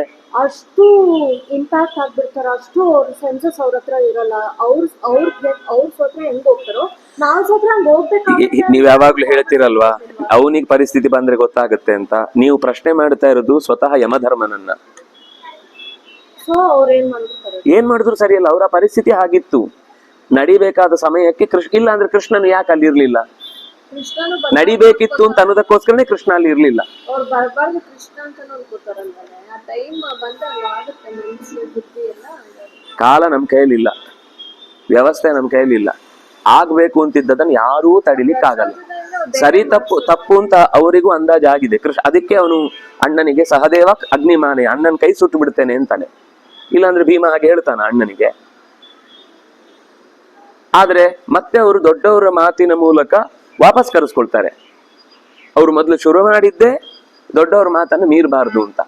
ಒಳ್ಳೇದನ್ನು ಮಾಡಿ, ಅವನ ಉದ್ದೇಶವೇ ಒಳ್ಳೇದಾಗ್ಬೇಕು ಅಂತ, ಗಲಾಟೆ ಆಗ್ಬಾರ್ದು, ಸಾವು ನೋವು ಆಗ್ಬಾರ್ದು, ಯಾರನ್ನು ಕೊಲ್ಲುವ ಪರಿಸ್ಥಿತಿ ಬರಬಾರ್ದು ಅಂತ ನಾವು ನಿಯಮ ಒಪ್ಕೊಂಡಿದ್ದು. ಅವ್ರು ಅದನ್ನೇ ಉಪಯೋಗಿಸ್ಕೊಂಡ್ರು. ಈಗ ಸಾವು ನೋವು ಆಗ್ಲಿಲ್ಲ, ಆದ್ರೆ ಅವ್ರು ಹೊರಡಬೇಕಾಯ್ತು. ಈ ತರ ಅವನ ಮಾತು ತಿರುಗಿ ಬೀಳುತ್ತೆ ಅನ್ನೋ ಅಂದಾಜಿರ್ಲಿಲ್ಲ. ಯುದ್ಧ ತಪ್ಪುತ್ತಲ್ವಾ? ಈಗ ಏನಾಗುತ್ತೆ, ರಾಜ್ಯ ಅವ್ರಿಗೆ ಕೊಡ್ಬೇಕು. ಈಗ ರಾಜ್ಯ ಕೊಡ್ಬೇಕು ಅಂತ ಬಂದಾಗ, ಸಮಸ್ಯೆ ಬಂದಾಗ ಇದು ಹೀಗೆ ಪರಿಹಾರ ಆಗುತ್ತೆ ಅಂದ್ರೆ ಹೀಗೆ ಆಗ್ಲಿ, ನಮ್ಮ ಗಲಾಟೆ ನಿಂತು ಹೋಗ್ಲಿ. ಜೂಜು, ಬೇಟೆ, ನೃತ್ಯ ಇದೆಲ್ಲವೂ ಕೂಡ ಆಗದ ಕಾಲದ ಅವರಿಗೆ ಸರ್ಕಾರದಿಂದಲೇ ಒಪ್ಪಿತವಾದಂತಹ ನಿಯಮಗಳು. ಈಗ ಹೇಗೆ ನೀವು ಶೇರನ್ನು ಒಪ್ಕೊಂಡಿರ್ತೀರೋ ಸರ್ಕಾರದ ಕ್ರಮದಲ್ಲಿ, ಅದೇ ತರ ಆಗ ಆ ವ್ಯವಸ್ಥೆಯನ್ನು ಒಪ್ಕೊಂಡಿದ್ರು. ಆದ್ರೆ ಅದಕ್ಕೂ ಒಂದು ಕಂಡೀಷನ್ ಇತ್ತು. ಏನು ಅಂದ್ರೆ ಸೌಹಾರ್ದವಾಗಿ ಆಡ್ಬೇಕಷ್ಟೇ ಹೊರತು ಇದನ್ನ ಸಮಸ್ತ ವಸ್ತುವಿಗೆ ಅಲ್ಲ ಅಂತ. ಅದಕ್ಕೋಸ್ಕರನೇ ಮುಂದೆ ಪಾಂಡವರಿಗೆ ನಳನ ಕತೆ ಹೇಳಿದ್ದು. ಇದು ಈಗ ನಡೆದಿದ್ದಲ್ಲ, ಹಿಂದೆಯೂ ಹೀಗೆ ನಡೆದಿತ್ತು ಅಂತ. ಅದರಲ್ಲಿ ಅವನು ಮಾಡಿದ ತಪ್ಪು ಯಾವುದು ಅಂದ್ರೆ ದ್ರೌಪದಿಯನ್ನ ಪಣಕ್ಕಿಟ್ಟದ್ದು. ಅವನು ಯಾವ ಕಾರಣಕ್ಕೂ ದಮಯಂತಿಯನ್ನು ಇಡ್ಲಿಲ್ಲ. ನೀನು ಈ ತಪ್ಪು ಮಾಡಿದ್ದಿ ಅಂತ ತಪ್ಪನ್ನು ಎಚ್ಚರಿಸಿದ. ಅವನ ತಪ್ಪಿದ್ದಿದ್ದು ದ್ರೌಪದಿಯನ್ನು ಪಣಕ್ಕಿಟ್ಟದ್ದು ತಪ್ಪು. ಆ ತಪ್ಪನ್ನ ಎಚ್ಚರಿಸುವ ರೀತಿಯಲ್ಲೇ ಆ ಕತೆ ಬಂತು. ಕೊನೆಗೆ ಅದು ಮುಂದಿನವರ ಕತೆಗೂ ಪೂರಕವಾದಂತಹ ಅಂಶವನ್ನ, ಅಂದ್ರೆ ಅಜ್ಞಾತವಾಸದಲ್ಲಿ ಹೇಗಿರ್ಬೇಕು ಇತ್ಯಾದಿಗಳಿಗೆಲ್ಲ ಅವ್ರಿಗೆ ಉಪಯೋಗ ಆಯ್ತದ. ಅದು ಆಮೇಲಿನ ಕತೆ.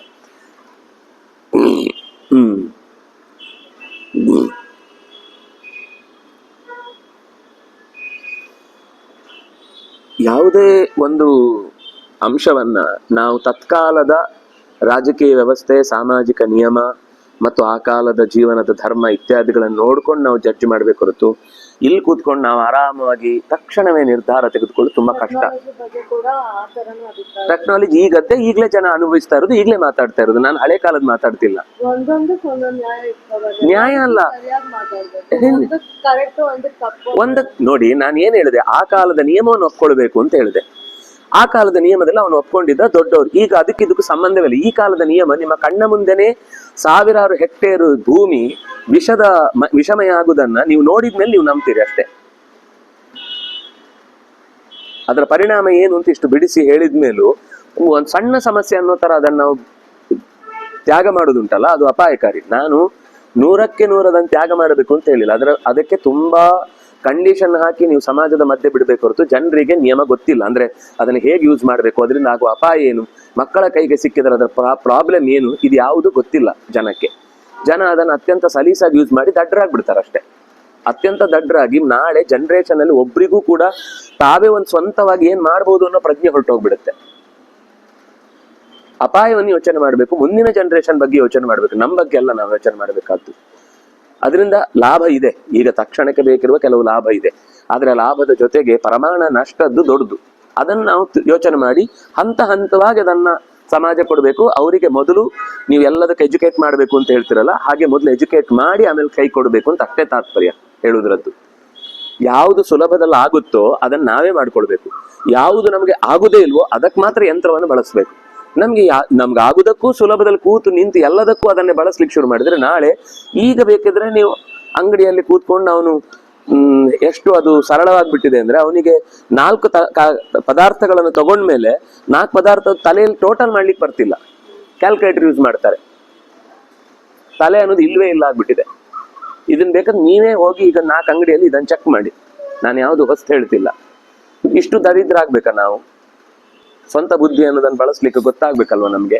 ಅದು ಅಪಾಯವನ್ನು ಹೇಳ್ತೇನೆ. ಕ್ಯಾಲ್ಕುಲೇಟರ್ ಈಗ ನೋಡಿ 150 ಸೆಟ್ ಇದೆ.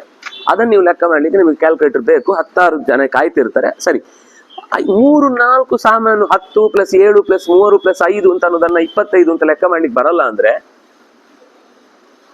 ಅಂತದ್ದನ್ನ ಯಂತ್ರ ಯೂಸ್ ಮಾಡಿ ಏನಾಗ್ತಾರೆ ಅವರು ನಾಳೆ ಒಂದು ದಿವಸ ಕ್ಯಾಲ್ಕುಲೇಟರ್ ಇಡೀ ದಿವಸ ಕೆಟ್ಟೋಯ್ತು ಅಂತ ಇಟ್ಕೊಳ್ಳಿ, ಆಯ್ತು ಮೊಬೈಲು ಹೋಯ್ತು ಅಂತ ಇಟ್ಕೊಳ್ಳಿ. ಇದು ಅಡ್ಡ ಉತ್ತರದಿಂದ ಈ ಉತ್ತರ ಅಲ್ಲ ಇದು. ನಾನು ಹೇಳ್ತಾ ಇರೋದು ಒಂದು ದಿವಸ ಈ ಸಮಸ್ಯೆ ತುಂಬಾ ದೊಡ್ಡದಾಗಿ ಕಾಡಿದ್ರೆ ಏನ್ ಮಾಡೋದು, ಆ ಎಚ್ಚರ ಬೇಕು ಅಂತ ಅಷ್ಟೇ ಹೇಳುದು. ಉಪಯೋಗಿಸುವ ಮುನ್ನ ಅದರ ಪ್ರಾಬ್ಲಮ್ ಏನು ಅಂತ ಗೊತ್ತಿದ್ದು ಉಪಯೋಗಿಸ್ಬೇಕು. ಆಗ ನಮ್ಗೊಂದು ನಿಯಮ ಇರುತ್ತೆ, ಇದು ನಮ್ಮನ್ನ ಕೊಲ್ಲುವ ಶತ್ರು ಆಗ್ಬೋದು, ಆದ್ರಿಂದ ಇದರ ಮಿತಿಯನ್ನು ಅರ್ಥ ಮಾಡ್ಕೊಳ್ಬೇಕು, ಅಷ್ಟೇ ನನ್ನ ತಾತ್ಪರ್ಯ. ಅದನ್ನು ಯೂಸ್ ಮಾಡಬಾರ್ದು ಅಂತಲ್ಲ. ಒಂದು ನಿಯಮ ಅಲ್ಲಿ ಒಂದು ನಿಯಮ ಇಲ್ಲಿ ಅಂತ ಮಾಡ್ತಾ ಇಲ್ಲ. ನಿಮ್ಗೆ ಎರಡೂ ನಿಯಮ ಅರ್ಥ ಆಗ್ಲಿಲ್ಲ ಆದ್ರೆ ನಿಮ್ಗೆ ಒಂದಲ್ಲಿ ಒಂದಿಲ್ಲಿ ಅಂತ ಅನ್ಸುತ್ತಷ್ಟೇ. ಸೋಯಂ ಮಮ ಜಯೋ ವ್ಯಕ್ತಂ ದೀರ್ಘಕಾಲಂ ಭವಿಷ್ಯತಿ ಅಥೋನೋ ವಧಮಿಚ್ಛಾಮಿ ಧರ್ಮರಾಜಸ್ಯ ಕರ್ಹಿಚಿತ್. ನಮ್ಗೆ ಜಯ ಸಿಕ್ಕಿದ್ರೆ ಅದು ದೀರ್ಘಕಾಲಕ್ಕಿರ್ಬೇಕು. ನಾಳೆಗೆ ಮಾತ್ರ ಸಿಗುವ ಜಯ ನಾಳದು ನಮ್ಮ ತಲೆ ಹೋಗುವಾಗ ಆದ್ರೆ ಅದು ಜಯ ಅಲ್ಲ. ನೋಡಿ, ಭೂತದ ಬಾಯಲ್ಲೂ ಒಂದು ಭಗವದ್ಗೀತೆ ದೀರ್ಘಕಾಲದ ಜಯವನ್ನೇ ಜಯ ಅಂತ. ಅವನು ಶತ್ರುವಾಗಿಯೂ ಕೂಡ ನಾನೇನು ಅಕಸ್ಮಾತ್ ಆಗಿ ಬಂದ್ರು, ನನ್ನ ತಲೆಯಲ್ಲಿ ಇದು ಯೋಚನೆ ಇರಲಿಲ್ಲ. ಸೋಯಂ ಮಮ ಜಯ ವ್ಯಕ್ತಂ ದೀರ್ಘಕಾಲಂ ಭವಿಷ್ಯತಿ. ಪಾಂಡವನನ್ನ ಹಿಡಿದಿಟ್ಟು ನಾನು ಅವರನ್ನ ದೂರಕ್ಕೆ ತಳ್ಳಿದ್ರೆ ನಾನು ಬಹಳ ಕಾಲ ಈ ರಾಜ್ಯವನ್ನು ಆಳ್ಬಹುದು. ಹೊರತು ನಾನು ಈಗ ಏನಾದ್ರೂ ಸರಿ ಶತ್ರುಗಳನ್ನ ಸಂಹಾರ ಮಾಡ್ಬೇಕು ಅಂತ ಈಗ ನಾನು ಧರ್ಮರಾಜನ ತಲೆ ತೆಗೆದ್ರೆ ನಾಳೆ ನನ್ನ ತಲೆ ಹೋಗುತ್ತೆ. ಒಂದ್ ದಿವ್ಸಕ್ಕೆ ನಾನು ಜಯ ಸಂತೋಷ ಪಡಬಹುದು. ನಾವು ಒಂದು ದಿವಸದ ಜಯದಲ್ಲಿ ಸಂತೋಷ ಪಡುವಂತ ಮೂರ್ಖರಾಗಬಾರ್ದು. ನಾವು ದೀರ್ಘಕಾಲದಲ್ಲಿ ಸಂತೋಷವಾಗಿ ಬಾಳುವಂತಹ ಆಲೋಚನೆಗಳನ್ನು ಇಟ್ಟುಕೊಂಡು ಕೆಲಸ ಮಾಡಬೇಕು ಅಂತ ದುರ್ಯೋಧನನೇ ಈ ಮಾತನ್ನು ಹೇಳ್ತಾನೆ. ಸಂಜಯ ಕಥೆಯನ್ನು ಮುಂದುವರೆಸ್ತಾ ಧರ್ಮರಾಜ ಧೃತರಾಷ್ಟ್ರನಿಗೆ ಹೇಳ್ತಾನೆ, ತಸ್ಯ ಜಿಹ್ಮಂ ಅಭಿಪ್ರಾಯಂ ಜ್ಞಾತ್ವಾ ದ್ರೋಣೋರ್ಥ ತತ್ವವಿತ್ ತಂವರಂ ಸಾಂತರಂ ತಸ್ಮೈ ದದೌ ಸಂಚಿಂತ ಬುದ್ಧಿಮಾನ್. ದ್ರೋಣಾಚಾರ್ಯರು ಶಾಕ್ ಆಗ್ಬಿಟ್ರು. ಅವರಿಗೆ ಜಿಹ್ಮ ಅಂದ್ರೆ ಮೋಸ ಅಂತ ಅರ್ಥ. ಈ ಮೋಸದ ಅಭಿಪ್ರಾಯವೇ ಅರ್ಥ ಆಗಿರ್ಲಿಲ್ಲ ಅವರಿಗೆ. ಯಾಕೆ ಅವನು ಜೀವಂತ ಹಿಡಿಬೇಕು ಅಂತ ಹೇಳ್ತಾನೆ ಅಂದ್ರೆ ಬಹುಶಃ ಅಧಿಕಾರವನಿಗೆ ವಾಪಸ್ ಕೊಡ್ಬೇಕು ಅಂತ ಪ್ಲಾನ್ ಮಾಡ್ತಿದ್ದಾನೆ ಅಂತ ಅನ್ಕೊಂಡ್ರೆ, ಇವನಿಗೆ ಇಡೀ ಸರ್ವಸ್ವವನ್ನು ಅಪಹಾರ ಮಾಡಿ ಅವನ ಕೈಗೆ ಏನೂ ಸಿಗದ ಹಾಗೆ ಚಿಪ್ಪು ಕೊಡಬೇಕು ಅಂತ ಯೋಚನೆ ಮಾಡ್ತಾ ಇದ್ದೇನೆ ಅಂತ ಯೋಚನೆ ಹತ್ತಿತು. ಆದ್ರೆ ಕೇಳಿ ಆಗಿದೆ ನಿಂಗೇನ್ ಬೇಕು ಅಂತ, ಅವನು ಹೇಳಿ ಆಗಿದೆ ಯುಧಿಷ್ಠಿರ ಬೇಕು ಅಂತ. ಆದ್ರೆ ಅದರ ಕಾರಣ ಏನು ಅಂತ ಗೊತ್ತಾದ್ಮೇಲೆ ತಕ್ಷಣವೇ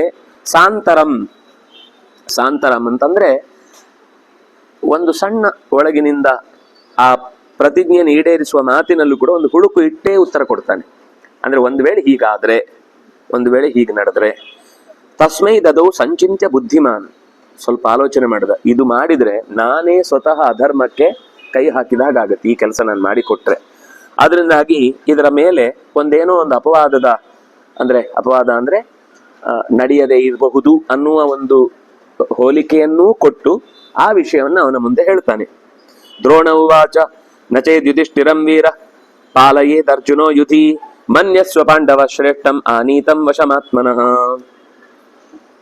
ಯುಧಿಷ್ಠಿರಂ ಯದಿ ಅರ್ಜುನ ನ ಪಾಲಯೇತ್, ಒಂದು ವೇಳೆ ಯುಧಿಷ್ಠಿರನನ್ನು ಅರ್ಜುನ ಪಾಲಿಸ್ಲಿಲ್ಲ ಅಂತಾದ್ರೆ, ಅಂದ್ರೆ ಯುಧಿಷ್ಠಿರನನ್ನ ನನಗೆ ಸಶರೀರನಾಗಿ ಹಿಡಿದುಕೊಡ್ಬೇಕು ಅಂತ ಕೇಳಿದ್ದು, ಜೀವಂತ ಹಿಡ್ಕೊಡ್ಬೇಕು ಅಂತ ಕೇಳಿದ್ದು. ನಾನು ಹಿಡ್ಕೊಡ್ತೇನೆ, ಆದ್ರೆ ಅರ್ಜುನ ಅವನನ್ನ ರಕ್ಷಿಸದೇ ಇರುವ ಸಂದರ್ಭದಲ್ಲಿ ಮಾತ್ರ. ಅರ್ಜುನ ಒಂದು ವೇಳೆ ಅವನಿಗೆ ರಕ್ಷಣೆಗೆ ಬಂದ್ರೆ ನಾನು ಯುಧಿಷ್ಠಿರನನ್ನ ನಿನಗೆ ಹಿಡ್ಕೊಡ್ಲಿಕ್ಕಾಗಲ್ಲ. ಅಂದ್ರೆ ಹಿಡ್ಕೊಡ್ಲಿಕ್ಕಾಗಲ್ಲ ಅನ್ನೋ ಒಂದು ಮಾತು ಅವನ ತಲೆಗೆ ಯಾಕೆ ಇಟ್ಟ ಅಂದ್ರೆ ಇವನು ಖಂಡಿತ ಏನೋ ಒಂದು ಎಡವಟ್ಟು ಮಾಡ್ತಾನೆ ಅಂತ. ಅದಕ್ಕೋಸ್ಕರ ಮತ್ತೆ ಅದು ಸತ್ಯವೂ ಕೂಡ, ಇದ್ದದನ್ನು ಒಪ್ಕೊಂಡಿದ್ದ ಅವನು. ಈಗ ಅರ್ಜುನನ ಸಾಮರ್ಥ್ಯ ಏನು ಅಂತ ದ್ರೋಣ ಅರಿತುಕೊಂಡಿದ್ದ. ಅದರಿಂದಾಗಿ ಕೃಷ್ಣ ಮತ್ತು ಅರ್ಜುನರನ್ನ ನಾನು ಮೀರ್ಲಿಕ್ಕಾಗಲ್ಲ, ಬೇರೆ ಯಾರನ್ನು ಬೇಕಾದ್ರೂ ನಾನು ಸೋಲಿಸಬಲ್ಲೆ, ಅವರಿಬ್ಬರನ್ನ ಮೀರಿ ನಾನು ಯುಧಿಷ್ಠಿರನನ್ನ ಹಿಡ್ಕೊಡ್ಲಿಕ್ಕಾಗಲ್ಲ. ನಹಿ ಶಕ್ಯೋರಣೆ ಪಾರ್ಥಃ ಸೇಂದ್ರೈಹಿ ದೇವಾಸುರೈರಪಿ ಪ್ರತ್ಯುದ್ಯಾತುಂ ಅತಸ್ತಾತ ನ ತಸ್ಮಾತ್ ದರ್ಶಯಾಮ್ಯಹಂ.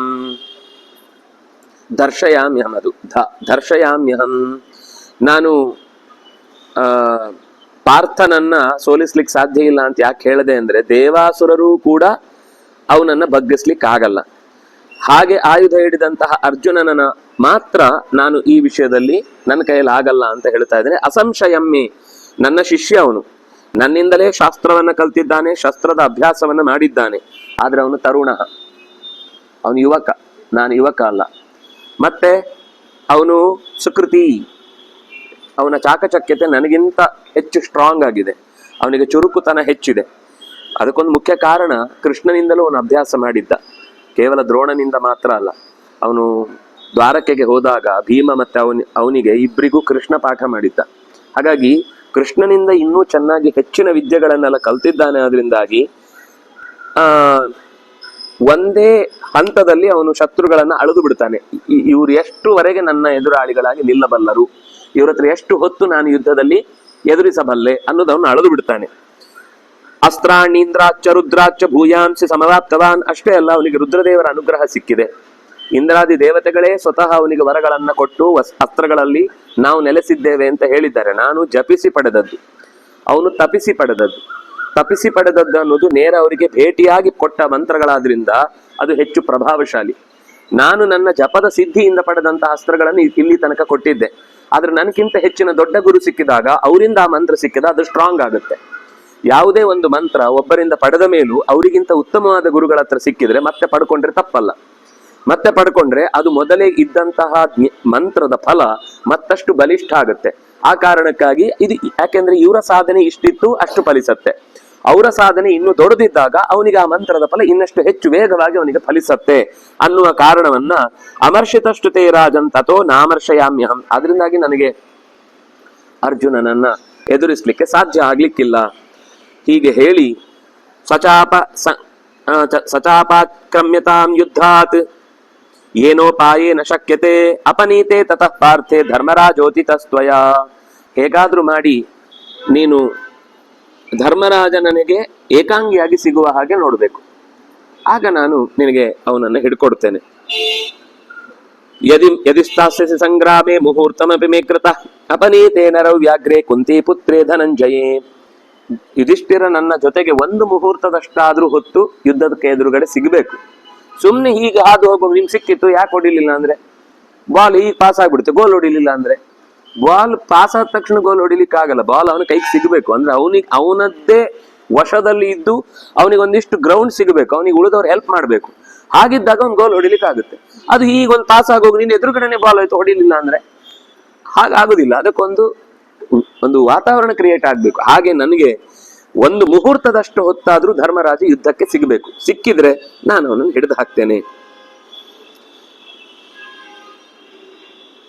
ಫಲ್ಗುಣಸ್ಯ ಸಮೀಪೇತು ನಹಿ ಶಕ್ಯೋ ಯುಧಿಷ್ಠಿರಃ ಗ್ರಹೀತುಂ ಸಮರೇ ರಾಜನ್ ಸೇಂದ್ರೈರಪಿ ಸುರೈರಪಿ. ಆದ್ರಿಂದಾಗಿ ನೀನ್ ಯಾವ ಕಾರಣಕ್ಕೂ ಕೂಡ ಆಮೇಲೆ ನಾಳೆ ಹಿಡ್ಕೊಡ್ಲಿಲ್ಲ ಅಂತ ನನ್ನನ್ನು ಅನ್ಬೇಡ. ಅರ್ಜುನ ಆ ಪಕ್ಕದಲ್ಲಿ ನನಗೆ ಸಿಗಬಾರದು. ಹೀಗೆ ಹೇಳುವಾಗ ಸಾಂತರಂತು ಪ್ರತಿಜ್ಞಾತೆ ರಾಜ್ಞೋ ದ್ರೋಣೇನ ನಿಗ್ರಹೇ ಗೃಹೀತಂ ತಮ ಮನ್ಯಂತ ತವ ಪುತ್ರ ಸುಬಾಲಿಶಾ. ಇಷ್ಟು ನಿರ್ಧಾರವನ್ನ ದ್ರೋಣಾಚಾರ್ಯರು ಪ್ರತಿಜ್ಞೆ ಮಾಡಿದ ಮೇಲೆ ದುರ್ಯೋಧನಾದಿಗಳಿಗೆ ಸಿಕ್ಕಾಪಟ್ಟೆ ಖುಷಿ ಆಗೋಯ್ತು. ಖುಷಿ ಅಂದ್ರೆ ಏನು, ಆಯ್ತು ಅಂತ. ಯಾಕಂದ್ರೆ ದ್ರೋಣಾಚಾರ್ಯರಿಗೆ ಅಸಾಧ್ಯವಾದದಿಲ್ವೇ ಇಲ್ಲ, ಅವ್ರು ಮಾಡ್ಬಿಡ್ತಾರೆ. ಅಂತೂ ಯುದ್ಧ ಇಲ್ಲದೆ ನಾವ್ ಯಾರು ಸಾಯದೆ ವಾಪಸ್ ನಮ್ಗೆ ರಾಜ್ಯ ಸಿಕ್ಬಿಡುತ್ತೆ. ಯಾಕಂದ್ರೆ ಅವನನ್ನು ಹಿಡಿದು ಬಿಟ್ರೆ ಆಮೇಲೆ ಜೂತಾಡಿಸಿ ಅಥವಾ ಅವನ ತಮ್ಮಂದ್ರ ಹತ್ರ ಹೇಳಿಸಿ, ನಿಂಗೆ ತಮ್ಮ ಬೇಕೋ ಅಣ್ಣ ಅಂದ್ರೆ ರಾಜ್ಯ ಬೇಕೋ ಅಣ್ಣ ಬೇಕೋ ಅಂತ ತಮ್ಮನ ಹತ್ರ ಕೇಳಿದ್ರೆ ಅವರು ಆಬ್ವಿಯಸ್ಲಿ ಧರ್ಮರಾಜನೇ ಬೇಕು ಅಂತ ಹೇಳ್ತಾರೆ. ಹೇಳಿದ್ಮೇಲೆ ನಾವು ರಾಜ್ಯವನ್ನ ಕಸ್ಕೊಂಡ್ರೆ ಆಯ್ತು ಅಂತ ಅವರು ಈಗಲೇ ಮಂಡಿಗೆ ತಿನ್ಲಿಕ್ಕೆ ಶುರು ಮಾಡಿ ಆಗಿದೆ ತಲೆಯಲ್ಲೇ. ಆ ರಾಜ್ಯ ಸಿಕ್ಕಿತು ಸಿಕ್ಕಿತು ಸಿಕ್ಕಿತು ಅಂತ ತವ ಪುತ್ರ ಸುಬಾಲಿಶ, ಅತ್ಯಂತ ಬಾಲಿಶವಾದ. ಆದ್ರೆ ಸಾಂತರಂ ಅವ್ರು ಬೇಕು ಅಂತಾನೆ ಒಂದು ಸಂಚನ್ನ ಇಟ್ಟೇ ಪ್ರತಿಜ್ಞೆ ಮಾಡಿದ್ದಾರೆ. ಒಂದು ವೇಳೆ ಅರ್ಜುನ ಇದ್ರೆ ಆಗಲ್ಲ ಅನ್ನೋ ಈ ಮಾತನ್ನು ಯಾಕೆ ಹೇಳಿದ್ದು ಅಂದ್ರೆ, ತಾನು ಆ ಕೆಲಸ ಮಾಡ್ಲಿಕ್ಕೆ ಅರ್ಜುನ ಖಂಡಿತ ತೊಡಕ್ ಮಾಡ್ತಾನೆ ಅಂತ ಅವ್ರಿಗೆ ಗೊತ್ತಿತ್ತು. ತಥೋ ದುರ್ಯೋಧನೇನಾಪಿ ಗ್ರಹಣಂ ಪಾಂಡವಸ್ಯ ತತ್ ಸ್ಕಂಧಾವಾರೇಷು ಸರ್ವೇಷು ಯಥಾಸ್ಥಾನೇಷು ಮಾರಿಷ ಸೈನ್ಯಸ್ಥಾನೇಷು ಸರ್ವೇಷು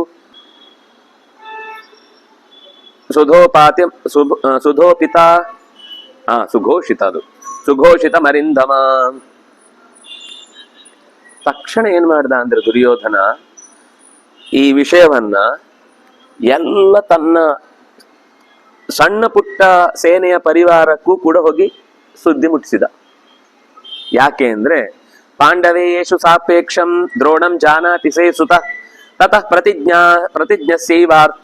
ಪ್ರತಿಜ್ಞಾತ ಶಯ್ಯ ಆಚ ಏನೋ ನಂಗೆ ಅಕ್ಷರಗಳೇ ಕಾಣ್ತಿಲ್ಲ. ಪ್ರತಿಜ್ಞಾ ಸ್ಥೈರ್ಯಾರ್ಥಂ ಸಮಂತ್ರೋ ಬಹುಲೀಕೃತ. ಬಹುಲೀಕೃತ ಅಂದ್ರೆ ಬೇಕಾದಷ್ಟು ಜನರಿಗೆ ಅದನ್ನ ಮತ್ತೆ ಮತ್ತೆ ಮಂತ್ರಾಲೋಚನೆ ಮಾಡಿಸಿದ. ಎಲ್ಲರ ಹತ್ರ ಕರೆದು ಮೀಟಿಂಗ್ ಮಾಡ್ಲಿಕ್ಕೆ ಶುರು ಮಾಡ್ದ. ಯಾಕೆಂದ್ರೆ ಪ್ರತಿಜ್ಞಾ ಸ್ಥೈರ್ಯಾರ್ಥಂ, ದ್ರೋಣಾಚಾರ್ಯರು ಮಾತು ಕೊಟ್ಟದ್ದನ್ನ ಮರಿಬಾರದು. ಅವರಿಗೆ ಎಲ್ಲರೂ ಅದೇ ಮಾತಾಡ್ತಿರ್ತಾರೆ. ಈಗ ಕೆಲವೊಮ್ಮೆ ಕೆಲಸ ಆಗ್ಬೇಕು ಅಂತಿದ್ದಾಗ ಅವನಿಗೊಂದು ಹೇಳಿರ್ತಾರೆ, ಆದ್ರೆ ಅವನಿಗೆ ರೂಮಲ್ಲಿ ಹೇಳಿದ್ರೆ ಅವನಿಗೆ ಅಷ್ಟು ಅದು ಇಂಪ್ಯಾಕ್ಟ್ ಆಗಲ್ಲ. ಇಡೀ ಒಂದು ದೊಡ್ಡ ಮೀಟಿಂಗ್ ಮಾಡಿ ಅದರಲ್ಲಿ ನೋಡಿ ಇದು ಇವತ್ತು ನಾಳೆ ಟಾರ್ಗೆಟ್ ಅನ್ನು ಅವ್ರು ಫುಲ್ ಮಾಡ್ತಾರೆ ಅಂತ ಅವನಿಗೆ ಒತ್ತಡ ಬೀಳುತ್ತೆ. ಯಾಕಂದ್ರೆ ಇಷ್ಟು ಜನರು ಅವನಿಂದ ನಿರೀಕ್ಷೆ ಮಾಡ್ತಾರೆ. ಹಾಗಾಗಿ ಅದೊಂದು ಟ್ಯಾಕ್ಟಿಕ್ಸ್, ಅದು ಒಬ್ಬ ನಾಯಕನ ಲಕ್ಷಣ ಅದು. ಅಂದ್ರೆ ಒಂದು ಕೆಲಸ ಮಾಡಿಸ್ಬೇಕು ಅಂತಂದಾಗ ಅದು ಯಾರಿಂದ ಆಗತ್ತೆ ಅನ್ನೋದನ್ನ ಎಲ್ರಿಗೂ ತಿಳಿಸ್ಬಿಟ್ರೆ ಎಲ್ಲರೂ ಅವನ ಕಡೆಗೆ ನೋಡ್ತಿದ್ರಿ. ಮಾಡ್ಲಿಲ್ಲ ಅಂದ ತಕ್ಷಣ ದ್ರೋಣಾಚಾರ್ಯ ಯಾಕೆ ಮಾಡಿಲ್ಲ ಅಂತ ಅವ್ರ ಕಡೆಗೆ ಹೋಗುತ್ತೆ. ದ್ರೋಣಾಚಾರ್ಯರು ನಿಜವಾಗಿಯೂ ಪಾಂಡವೇಯೇಷು ಸಾಪೇಕ್ಷಂ, ಅವರು ದ್ರೋಣಾಚಾರ್ಯರು ಪಾಂಡವರ ಪಕ್ಷವಾಗಿ ಯೋಚಿಸಿ ನಾಳೆ ಧರ್ಮರಾಜನನ್ನ ಹಿಡಿಲಿಲ್ಲ ಅಂದ್ರೆ ಅವ್ರಿಗೆ ಇದು ಒತ್ತಡ ಇರಬೇಕು. ಎಲ್ಲ ಜನರು ಅವನ ಹತ್ರ ಹಿಡಿಲಿಲ್ಲ ಯಾಕೆ ಅಂತ ಹೇಳುವಾಗ ಅವನ ಮೇಲೆ ಒತ್ತಡ ಬೀರ್ಬೇಕು. ಬೇಕು ಅಂತಾನೆ ನಿನ್ನ ಮಗ, ಅದನ್ನ ಸಂಜಯ್ ಹೇಳ್ತಾನೆ, ಜಾನಾತಿ ತೇ ಸುತಃ, ಅವರಿಗೆ ಪಾಂಡವರ ಮೇಲೆ ವಿಶೇಷವಾದ ಪ್ರೀತಿ ಇದೆ ಅಂತ ಗೊತ್ತಿದ್ದೆ, ಅವ್ರು ಕೈ ಬಿಡ್ತಾರೆ ನಿಧಾನಕ್ಕೆ ಅಂತ ಗೊತ್ತಿದ್ದೆ, ಬೇಕು ಅಂತ ಇದನ್ನ ಪ್ರತಿ ಸಣ್ಣ ಸಣ್ಣ ಸೈನ್ಯದ ತುಕಡಿಗೂ ತಿಳಿಸಿದ. ಅವರೆಲ್ಲರೂ ಕೂಡ ದ್ರೋಣಾಚಾರ್ಯ ಬಂದ್ರು, ಹಾಗಾದ್ರೆ ಇವತ್ತು ಧರ್ಮರಾಜನ ಹಿಡಿದು ಬಿಡ್ತಾರೆ ಅಂತ ಎಲ್ಲರೂ ಮಾತಾಡಿಕೊಂಡ್ರೆ ಅವಾಗ ಅವ್ರ ಮೇಲೆ ಒಂದು ಒತ್ತಡ ಜಾಸ್ತಿ ಆಗುತ್ತೆ. ಒತ್ತಡ ಜಾಸ್ತಿ ಆದಾಗ ಅವರು ಅದಕ್ಕೆ ಪ್ಲಾನ್ ಮಾಡ್ತಾರೆ. ಇಲ್ಲಾಂದ್ರೆ ಸ್ವಲ್ಪ ಹೊತ್ತಾದ್ಮೇಲೆ ತಣ್ಣಗಾಗುತ್ತೆ. ಏನೋ ಹೇಳ್ತಾನಪ್ಪ, ಆದ್ರೆ ಮಾಡುದು ಆಗದೆ ಇದ್ರೆ ಎಲ್ಲಿ ನಾನು ಕೂಡ ಎಷ್ಟು ಅಂತ ಮಾಡ್ಲಿಕ್ಕಾಗತ್ತೆ, ಮಾಡಿಲ್ವ ಇಷ್ಟು ದಿವಸ ಕೆಲಸ ಅಂತ ಶುರುವಾಗುತ್ತೆ. ಆದ್ರೆ ಈ ಫೀಲಿಂಗ್ ಇದ್ರೆ ತಡಿಲಿಕ್ಕಾಗಲ್ಲ ಅಂತ ಯೋಚನೆ ಮಾಡಿ ಬೇಕು ಅಂತ ಎಲ್ಲರ ಹತ್ರ ಹೇಳಿದ ಅನ್ನುವಲ್ಲಿಗೆ 12ನೇ ಅಧ್ಯಾಯ ಮುಕ್ತಾಯ ಆಗತ್ತೆ. ಮುಂದೆ ದ್ರೋಣಾಚಾರ್ಯ ಯುದ್ಧಕ್ಕೆ ಇಳಿತಾರೆ. ತಚ್ಚ ಸರ್ವಂ ಯಥಾ ನ್ಯಾಯಂ ಧರ್ಮರಾಜೇನ ಭಾರತ ಆಪ್ತೈಶ್ಚಾರೈಃ ಪ್ರತಿಜ್ಞಾತಂ ಭಾರದ್ವಾಜ ಚಿಕೀರ್ಷಿತಂ. ಈ ವಿಷಯ ಪಾಂಡವರಿಗೂ ತಕ್ಷಣವೇ ಗೊತ್ತಾಯ್ತು. ದ್ರೋಣಾಚಾರ್ಯ ಪ್ರತಿಜ್ಞೆ ಮಾಡಿದ್ದಾರೆ, ಧರ್ಮರಾಜನನ್ನು ಹಿಡಿದು ಹಾಕ್ತಾರೆ.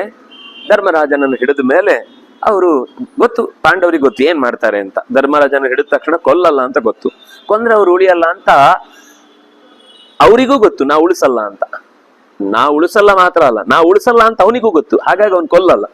ಆದ್ರೆ ಸಿಕ್ಕಾಕೊಂಡ್ರೆ ನಾವು ಮಾತ್ರ ಸಿಕ್ಕಾಕೊಂಡಾಗೆ. ನಮಗೆ ಅಣ್ಣನನ್ನ ಬಿಟ್ಟು ಬೇರೆದನ್ನ ಏನು ಕೇಳಲಿಕ್ಕಾಗಲ್ಲ. ಅದರಿಂದಾಗಿ ಟೆನ್ಷನ್ ಆಗ್ಬಿಟ್ಟಿದ್ದಾನೆ. ಯಾರು? ಧರ್ಮರಾಜ. ದ್ರೋಣಾಚಾರ್ಯ ಬಂದ್ರೆ ಏನ್ ಮಾಡುದು, ದ್ರೋಣಾಚಾರ್ಯ ಹಿಡಿದು ಹಾಕಿದ್ರೆ ಏನ್ ಮಾಡುದು, ನಿಮ್ಗೆಲ್ಲ ಮತ್ತೆ ನಾನು ಕಷ್ಟ ಕೊಡ್ಬೇಕಾಯ್ತಲ್ಲ ಅಂತ ಅವನು ಆಗ್ಲೇ ಚಿಂತೆ ಶುರು ಆಗೋಯ್ತು. ದ್ರೋಣಾಚಾರ್ಯ ಪ್ರತಿಜ್ಞೆ ಮಾಡಿದ್ರೆ ಸತ್ಯ ಆಗತ್ತೆ ಅಂತ. ಹಾಗಾಗಿ ಅವನು ತಲೆ ಬಿಸಿ ಮಾಡ್ಕೊಂಡು ಕೂತನು. ಶ್ರುತಂತೆ ಪುರುಷ ವ್ಯಾಘ್ರ ದ್ರೋಣಸ್ಯಾಸ್ಯ ಚಿಕೀರ್ಷಿತಂ ಯಥಾ ತನ್ನ ಭವೇತ್ ಸತ್ಯಂ ತಥಾ ನೀತಿ ವಿಧೀಯತಾಂ. ದಯವಿಟ್ಟು ಅರ್ಜುನ, ನೀನೇನಾದ್ರೂ ಮಾಡಿ ಈ ದ್ರೋಣಾಚಾರ್ಯರ ಪ್ರತಿಜ್ಞೆಯನ್ನ ಸತ್ಯ ಆಗದಂತೆ ನೀನ್ ನೋಡ್ಕೊಳ್ಬೇಕು. ಯಾಕಂದ್ರೆ ನನಗೆ ದ್ರೋಣಾಚಾರ್ಯನ ಎದುರಿಸಿ ಪೂರ್ತಿ ಗೆಲ್ತೇನೆ ಅಂತ ಧೈರ್ಯ ಇಲ್ಲ. ತಡೆ ಒಡ್ಡಬಹುದು, ಮೀರ್ತೇನೆ ಅಂತ ನನ್ನ ಹತ್ರ ಸಾಧ್ಯ ಇಲ್ಲ. ಹಾಗಾಗಿ ನೀನು ನನಗೆ ಜೊತೆಗಿರ್ಬೇಕು, ಅಥವಾ ನನಗೆ ಆ ರೀತಿಯ ತೊಂದರೆ ಬಾರದಂತೆ ರಕ್ಷಣೆಗೆ ಏನಾದ್ರೂ ನೀತಿರ್ ವಿಧೀಯತಾಂ, ಏನಾದ್ರೂ ಒಂದು ವಿಶೇಷ ವ್ಯವಸ್ಥೆಯನ್ನ ಮಾಡು, ಒಂದು ರಕ್ಷಣೆಗೆ ಕವಚವನ್ನ ಹುಟ್ಟಿಸು. ತತ್ವ ಮಧ್ಯ ಮಹಾಬಾಹೋ ಯುದ್ಧಸ್ಸು ಮದನಂತರಂ ಯಥಾ ದುರ್ಯೋಧನ ಕಾಮಂ ನೇಮಂ ದ್ರೋಣಾದ ವಾಪ್ನಿಯಾತ್. ದುರ್ಯೋಧನ ಬಯಸಿದ ಬಯಕೆಯನ್ನ ದ್ರೋಣಾಚಾರ್ಯರು ನಡೆಸಿಕೊಡಲಿಕ್ಕಾಗದಂತೆ ನೀನು ನನಗೆ ಅಡ್ಡಲಾಗಿ ನಿಂತು, ಅಥವಾ ಏನೋ ಒಂದು ಅಡ್ಡ ಗೋಡೆಯನ್ನಿಟ್ಟು ನನ್ನನ್ನ ರಕ್ಷಿಸು. ಅರ್ಜುನ ಉವಾಚ. ಅರ್ಜುನ ಹೇಳ್ತಾನೆ, ಯಥಾಮೇನ ವದಃ ಕಾರ್ಯ ಆಚಾರ್ಯಸ್ಯ ಕಥಂಚನ ತಥಾತವ ಪರಿತ್ಯಾಗೋ ನಮೇ ರಾಜನ್ ಚಿಕೀರ್ಷಿತಃ. ಅವನು ಹೇಳ್ತಾನೆ, ನನ್ನ ಸಾವಾಗುವ ತನಕ ಅಂತೂ ಆಚಾರ್ಯರು ನಿನ್ನ ಹತ್ರ ಬರ್ಲಿಕ್ಕಾಗಲ್ಲ. ಆಚಾರ್ಯರಿಗೆ ಅಷ್ಟು ಪಕ್ಕ ನನ್ನನ್ನ ಮೀರಿ ಬರುವುದು ಸಾಧ್ಯ ಇಲ್ಲ. ಅಲ್ಲಿ ತನಕ ಅಂತೂ ನಿನ್ನನ್ನು ಬಿಟ್ಟು ಕೊಡುವ ಪ್ರಶ್ನೆಯೇ ಇಲ್ಲ. ನಿನ್ನನ್ನು ಬಿಟ್ಟು ದೂರ ಮಾಡುದು, ನಿನ್ನನ್ನ ಕಷ್ಟಕ್ಕೀಡು ಮಾಡುವ ಪ್ರಶ್ನೆಯೇ ಬರುವುದಿಲ್ಲ. ಅಪ್ಯೇವಂ ಪಾಂಡವ ಪ್ರಾಣಾನ್ ಉತ್ಸೃಜೇಯ ಮಹಂ ಯುಧಿ ಪ್ರತಿಯಾತಾಹಮಾಚಾರ್ಯಂ ತ್ವಾಂ ನ ಜೈಹ್ಯಾಂ ಕಥಂಚನ. ಒಂದು ವೇಳೆ ನನಗೆ ಯುದ್ಧದಲ್ಲಿ ಎದುರಾದ್ರೆ ಬೇಕಾದ್ರೆ ಪ್ರಾಣ ಬಿಡ್ತೇನಣ್ಣ, ನಿನ್ ಜೀವ ಮಾತ್ರ ಬಿಟ್ಕೊಡಲ್ಲ. ಅಂದ್ರೆ ನಿನ್ನನ್ನು ಅವ್ರ ಕೈಗೆ ಸಿಗುವ ಹಾಗೆ ಮಾಡಲ್ಲ. ನಾನು ಅದಕ್ಕೋಸ್ಕರ ನನ್ನ ಪ್ರಾಣ ಬಿಡ್ತೇನೆ. ನತ್ವಾಂ ಜಹ್ಯಾಂ ಕಥಂಚನ, ನಿನ್ನನ್ನು ಯಾವ ರೀತಿಯಿಂದಲೂ ಕೂಡ ಬಿಟ್ಟು ಕೊಡುವ ವ್ಯವಸ್ಥೆ ನಾನು ಆಗದಂತೆ ನೋಡ್ಕೊಳ್ತೇನಣ್ಣ, ಬಿಟ್ಬಿಡು, ನೀನ್ ಅದರ ಬಗ್ಗೆ ಚಿಂತೆ ಮಾಡಬೇಡ. ಪ್ರಪತೇದ್ಯೌಸ ನಕ್ಷತ್ರ ಪೃಥಿವೀ ಶಕಲೀ ಭವೇತ್. ಆಕಾಶದಲ್ಲಿರುವ ನಕ್ಷತ್ರಗಳೆಲ್ಲ ಭೂಮಿಗೆ ಬಿದ್ದಾವು ಬೇಕಿದ್ರೆ. ಪೃಥ್ವಿ ತುಂಡು ತುಂಡಾಗಿ ಆಕಾಶದಲ್ಲಿ ಹರಿದು ಹಂಚಿ ಹೋದಾವು. ನತ್ವಾಂ ದ್ರೋಣ ನಿಗೃಹ್ಣೀಯಾತ್ ಜೀವಮಾನೆ ಮೈ ಧ್ರುವಂ. ನಾನು ಜೀವಂತ ಇರುವ ತನಕ ನಿನ್ನ ಹತ್ರನೂ ಮುಟ್ಟದಂತೆ ನೋಡ್ಕೊಳ್ತೇನೆ, ಅದು ನನ್ನ ಕರ್ತವ್ಯ. ವಿಷ್ಣುರ್ವಾ ಸಹಿತೋ ದೇವೈ ತ್ವಾಂ ಪ್ರಾಪ್ಸ್ಯತ್ಯ ಅಸೌ ಮೃಧೆ. ಒಂದು ವೇಳೆ ದೇವತೆಗಳ ಸಹಾಯವನ್ನು ಪಡೆದು ಸ್ವತಃ ನಾರಾಯಣನನ್ನೇ ಕರ್ಕೊಂಡು ಬಂದ್ರು ನಾನ್ ನಿನ್ನ ರಕ್ಷಣೆ ಮಾಡ್ತೇನೆ. ಅದರ ಅಭಿಪ್ರಾಯ ಕೃಷ್ಣ ನನ್ನೊಟ್ಟಿಗೆ ಇದ್ದಾನೆ, ಅವನು ಖಂಡಿತ ನಿನ್ನನ್ನು ಬಿಟ್ಕೊಡುವ ಕೆಲಸ ಮಾಡಲ್ಲ. ಅದರಿಂದಾಗಿ ಅವರು, ಯಾಕೆಂದ್ರೆ ಈಗ ಅಸ್ತ್ರ ಯಾರ ಹತ್ರನೂ ಇದೆ, ಆಗ್ನೇಯಾಸ್ತ್ರ ಅವನ ಹತ್ರನೂ ಇವನ ಹತ್ರನೂ ಇರುತ್ತೆ.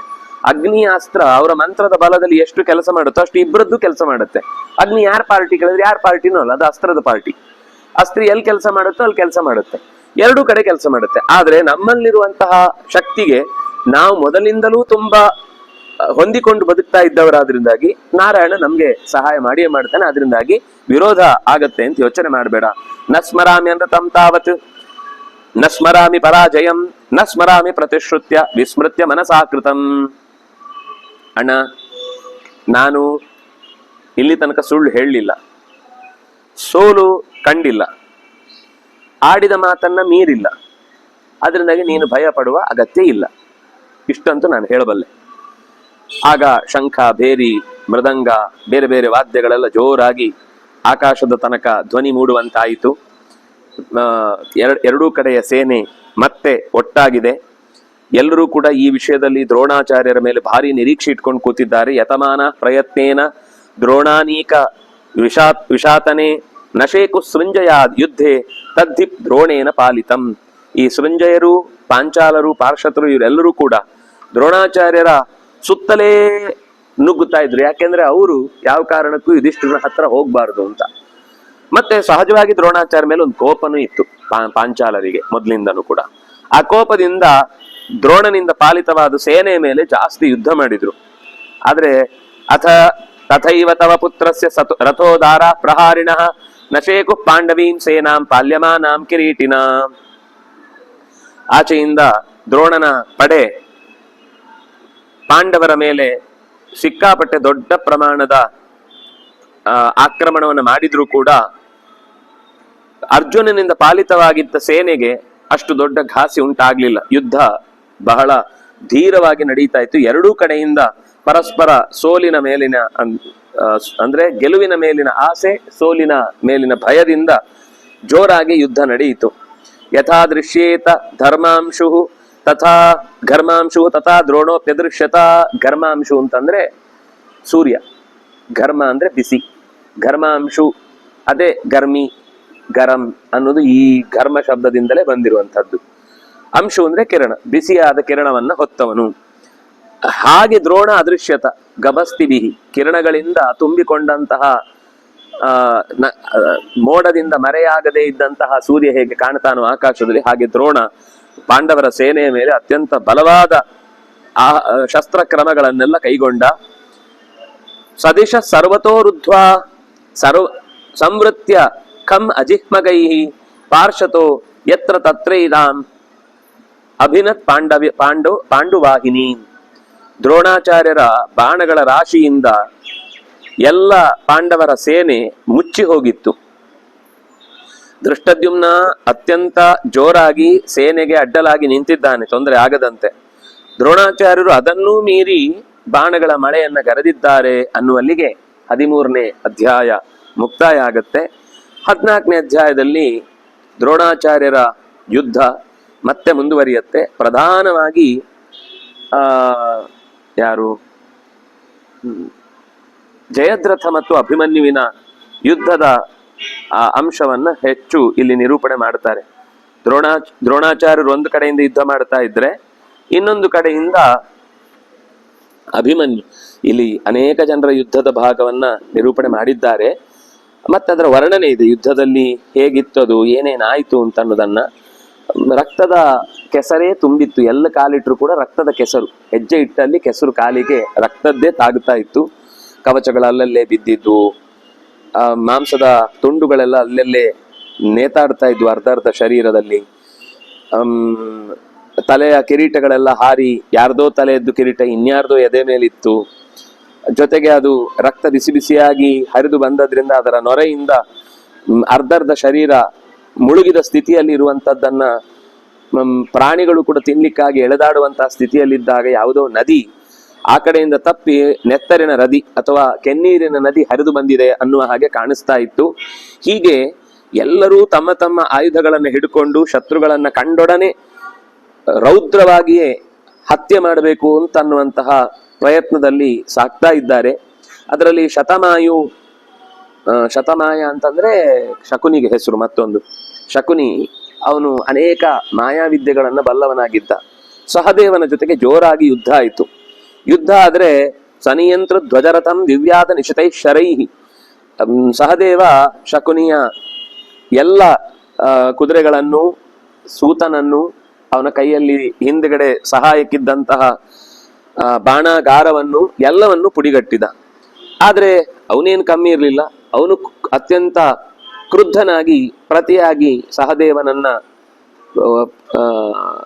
ಬೆನ್ನಟ್ಟಿಕೊಂಡು ಯುದ್ಧ ಮಾಡಿದ. ಹೀಗೆ ಒಂದು ಕಡೆಯಿಂದ ಅವರು ಯುದ್ಧ ಮಾಡ್ತಾ ಇದ್ರೆ, ಇನ್ನೊಂದು ಕಡೆಯಿಂದ ವಿವಿಂಶತಿ ಮತ್ತು ಭೀಮಸೇನನ ನಡುವೆ ತೀವ್ರವಾದ ಯುದ್ಧ ಆಯಿತು ಅಂತ ಹೇಳುತ್ತೆ. ವಿವಿಂಶತಿ ಒಂದು ಸರ್ತಿಗೆ ಭೀಮಸೇನನ ರಥವನ್ನೇ ಪುಡಿ ಮಾಡಿದ. ಅವನ ಕುದುರೆಯನ್ನ ಅಟ್ಟಿಬಿಟ್ಟ. ಸಾರಥಿಯು ಸತ್ತು ಹೋದ, ನೆಲದಲ್ಲಿಳಿದ. ಭೀಮಸೇನನಿಗೆ ರಥ ಇದ್ರು ಒಂದೇ, ರಥ ಇಲ್ಲದೆ ಇದ್ರು ಒಂದೇ. ರಥ ಯಾರು ತಂದು ಕೊಟ್ಟಾಗ ಅದ್ರ ಮೇಲೆ ನಿಂತು ಯುದ್ಧ ಮಾಡ್ತಾನೆ, ರಥ ಇರ್ಲಿಲ್ಲ ಅಂದ್ರೆ ನೆಲದಲ್ಲಿ ನಿಂತು ಯುದ್ಧ ಮಾಡ್ತಾನೆ. ಆದ್ರೆ ಒಂದ್ ಸರ್ತಿ ಅಂತೂ ವಿವಿಂಶತಿಯ ಈ ತೀವ್ರವಾದ ದಾಳಿಯನ್ನ ಸತನ್ನ ಮಮೃಷೇ ವೀರ ಶತ್ರೋರ್ ವಿಕ್ರಮ ಮಾಹದೆ ತಥೋಸ್ಯ ಗದಯಾದಾಂತಂ ಹಯಾನ್ ಸರ್ವಾನ ಪಾತಯತು. ಒಂದೇ ಸರ್ತಿಗೆ ಕೋಪದಿಂದ, ಅಂದ್ರೆ ಅನಿರೀಕ್ಷಿತವಾಗಿ ಉಂಟಾದಂತಹ ಯುದ್ಧದ ತೀವ್ರತೆಗೆ ವಾಪಸ್ ಉತ್ತರ ಕೊಡಬೇಕು ಅಂತ ಗದೆಯನ್ನು ಎತ್ತಿ ಒಂದೇ ಸರ್ತಿ ವಿವಿಂಶತಿಯ ರಥದ ಮೇಲೆ ಒಗೆದ. ಅದು ಒಂದೇ ಪೆಟ್ಟಿಗೆ ಅದರ ಕುದುರೆ, ಅದರ ರಥ, ಅದರ ಸಾರಥಿ, ಅದರ ಧ್ವಜ, ಅದರ ಆಯುಧಗಳು ಎಲ್ಲವೂ ನುಚ್ಚು ನೂರಾಗಿ ಹೋಯಿತು. ವಿವಿಂಶತಿ ನೆಲಕ್ಕೆ ಬಿದ್ದು ಹೋದ. ಅಭ್ಯಯಾತ್ತಂ ಭೀಮಸೇನಂತೂ ಮತ್ತಮಿವ ದ್ವಿಪಂ. ಎರಡು ಮದದ ಆನೆಗಳು ಒಟ್ಟಾದಂತೆ ಕಾಣಿಸ್ತಾ ಇತ್ತು. ಅಷ್ಟೊತ್ತಿಗೆ ಶಲ್ಯ ನಕುಲನನ್ನ ಹಿಡಿದ. ನಕುಲನ ಜೊತೆಗೆ ಸ್ವಶ್ರೀಯಂ, ತನ್ನ ತಂಗಿಯ ಮಗ, ಪ್ರಿಯಂ, ಮನಸ್ಸಿಗೆ ತುಂಬಾ ಹಿತ, ಮಾವ. ಆದ್ರೆ ಯುದ್ಧ ಮಾಡುವಾಗ ಮಾವಗಿವೆಲ್ಲ ಇಲ್ಲ, ಯುದ್ಧ ಮಾಡಬೇಕಿತ್ತು. ಮನಸ್ಸಿನಲ್ಲಿ ಆ ಭಾವನೆ ಇತ್ತು, ಆದ್ರೆ ಬಾಣಗಳಿಗೆ ಆ ಭಾವನೆ ಇರಲಿಲ್ಲ. ಹಾಗಾಗಿ ವಿವ್ಯಾತ ನಕುಲನನ್ನ ಸರಿಯಾಗಿ ಹೊಡೆದು ಇಬ್ರು ಬಹಳ ಜೋರಾಗಿ ಯುದ್ಧ ಮಾಡಿದ್ದಾರೆ. ಅಷ್ಟೊತ್ತಿಗೆ ದೃಷ್ಟಕೇತು, ಈ ಶಿಶುಪಾಲನ ಮಗ, ಅವನು ಕೃಪನ ಜೊತೆಗೆ ಯುದ್ಧ ಮಾಡ್ತಾ ಇದ್ದಾನೆ. ಸಾತ್ವಿಕಿ ಕೃತವರ್ಮನ ಜೊತೆಗೆ ಯುದ್ಧ ಮಾಡ್ತಾ ಇದ್ದಾನೆ. ಪ್ರತಿಯೊಬ್ಬರ ಯುದ್ಧವನ್ನು ವಿಸ್ತಾರವಾಗಿ ವರ್ಣನೆ ಮಾಡಿದ್ದಾರೆ. ಇನ್ನು ಆ ಕಡೆಯಿಂದ ಸುಶರ್ಮ, ಅವನು ಯುದ್ಧಕ್ಕೆ ನಿಂತಿದ್ದಾನೆ. ಹೀಗೆ ಒಬ್ಬೊಬ್ರು ಒಂದೊಂದು ಕಡೆಯಿಂದ ಅತ್ಯಂತ ಜೋರಾಗಿ ಯುದ್ಧವನ್ನು ಮಾಡ್ತಾ ಇರಬೇಕಾದ್ರೆ ಎಲ್ಲಾ ಕಡೆಯ ರಾಜರ ಸೇನೆಯು ಕೂಡ ವಿರಾಟ ಮತ್ತು ಸುಶರ್ಮ ಇಬ್ಬರಿಗೆ, ಹಿಂದೆ ಯುದ್ಧ ಆದಾಗ ಅವನು ಎತ್ಕೊಂಡು ಹೋಗಿದ್ದ ವಿರಾಟನಿಗೆ ಕೋಪ ಇತ್ತು. ಈ ಸರ್ತಿ ಸುಶರ್ಮನನ್ನ ಹಿಡಿದು ಎದುರುಗಡೆ ಅವನ ಸೂತನನ್ನ ಕೊಂದ. ಈ ಕಡೆಯಿಂದ ಅವನ ಕುದುರೆಗಳನ್ನ ಓಡಿಸಿದ. ಅಷ್ಟೊತ್ತಿಗೆ ಕರ್ಣ ಬಂದ. ಕರ್ಣನಿಗೂ ವಿರಾಟನಿಗೂ ಮತ್ತೆ ಯುದ್ಧ ಶುರುವಾಯಿತು. ಯುದ್ಧ ಶುರುವಾಗಿ ವಿರಾಟ ಆಶ್ಚರ್ಯ ಆಯಿತು ಕರ್ಣನಿಗೇನೆ. ಒಂದ್ ಸರ್ತಿ ಕರ್ಣನನ್ನೇ ಹಿಮ್ಮೆಟ್ಟಿಸಿಬಿಟ್ಟ ವಿರಾಟ. ಅಂದ್ರೆ ಅವನಿಗೆ ಅಷ್ಟು ವಯಸ್ಸು ಎಷ್ಟಾಗಿದೆ, 600-700 ವಯಸ್ಸು. ಅಂತ ವಯಸ್ಸಿನ ಹುಡುಗ ಯುದ್ಧ ಮಾಡುವಾಗ ಕರ್ಣ ಎಲ್ಲ ಹಿಂದೆ ಸರ್ದೇ ಹೋಗಿಬಿಟ್ರು. ಅವ್ರಿಗೇನು ಮಾಡ್ಲಿಕ್ಕೆ ಆಗ್ಲಿಲ್ಲ. ಅಂದ್ರೆ ಇಲ್ಲಿ ದೃಪದ, ವಿರಾಟ, ದ್ರೋಣ, ಆಮೇಲೆ ಭೀಷ್ಮ, ಇವರೆಲ್ಲ ವಯಸ್ಸಾದವ್ರೆ. ಯಾರು ಸಣ್ಣ ವಯಸ್ಸಿನವ್ರು ಬಾಕ್ಲಿಕ. ಅವನಂತೂ ಮುತ್ತಜ್ಜ, ಎಲ್ರಿಗೂ ಅಜ್ಜನ ಅವನು. ಹಾಗಾಗಿ ಅಷ್ಟು ಜೋರಾಗಿ ಯುದ್ಧ ಆಗ್ತಾ ಇತ್ತು. ಇನ್ನೊಂದು ಕಡೆಯಿಂದ ಇಬ್ರು ದೃಪದ ಮತ್ತು ಭಗದತ್ತನ ಜೊತೆಗೆ ಯುದ್ಧ ನಡೀತಾ ಇದೆ. ಅವನೇ ಒಂದು ಆನೆ ತರ ಇದ್ದಾನೆ, ಅವನ ಹತ್ರ ಒಂದು ಆನೆ ಬೇರೆ ಇತ್ತು. ಅವರು ಸೇರಿ ಯುದ್ಧ ಮಾಡಿದ್ರು. ಇನ್ನೊಂದು ಕಡೆಯಿಂದ ಸೌಮದತ್ತಿ ಮತ್ತು ಶಿಖಂಡಿ, ಇವರಿಬ್ರು ಯುದ್ಧ ಮಾಡ್ತಾ ಇದ್ದಾರೆ. ಅದರ ಜೊತೆಗೆ ಆ ಯುದ್ಧದಲ್ಲಿ ಚೇಕಿತಾನ ಮತ್ತು ಅನುವಿಂದನ ಯುದ್ಧವನ್ನು ನೋಡ್ಲಿಕ್ಕೋಸ್ಕರ ದೇವತೆಗಳೆಲ್ಲ, ದೈತ್ಯರೆಲ್ಲ ಒಂದು ಕಡೆಯಿಂದ ಸೇರಿಕೊಂಡ್ರು. ಯಾಕೆಂದ್ರೆ ಅನುವಿಂದ ತುಂಬಾ ಹಳಬ ಅಂದ್ರೆ ಒಂದು 4 ಯುಗದವನು, 4 ಯುಗ ಹಳೆಯವನು. ಅವನು ರಾಮನ ಕಾಲದವನು. ಅವನು ವಿಂದಾನುವಿಂದರಿಬ್ರು ಕಪಿಗಳು, ವಸ್ತುತಃ ರಾಮನ ಭಕ್ತರಾಗಿದ್ದವರು. ಕಾಲವಶದಿಂದ ಜರಾಸಂಧನ ಜೊತೆಗೆ ಸೇರಿ ಕಲಿಯ ಆವೇಶದಿಂದಾಗಿ ದುಷ್ಟರಾಗಿ ಕೊನೆಗೆ ಕೃಷ್ಣನ ಕೈಯಲ್ಲೇ, ಬಲರಾಮನ ಕೈಯಲ್ಲೇ ಸಾಯ್ತಾರೆ ಮುಂದೆ.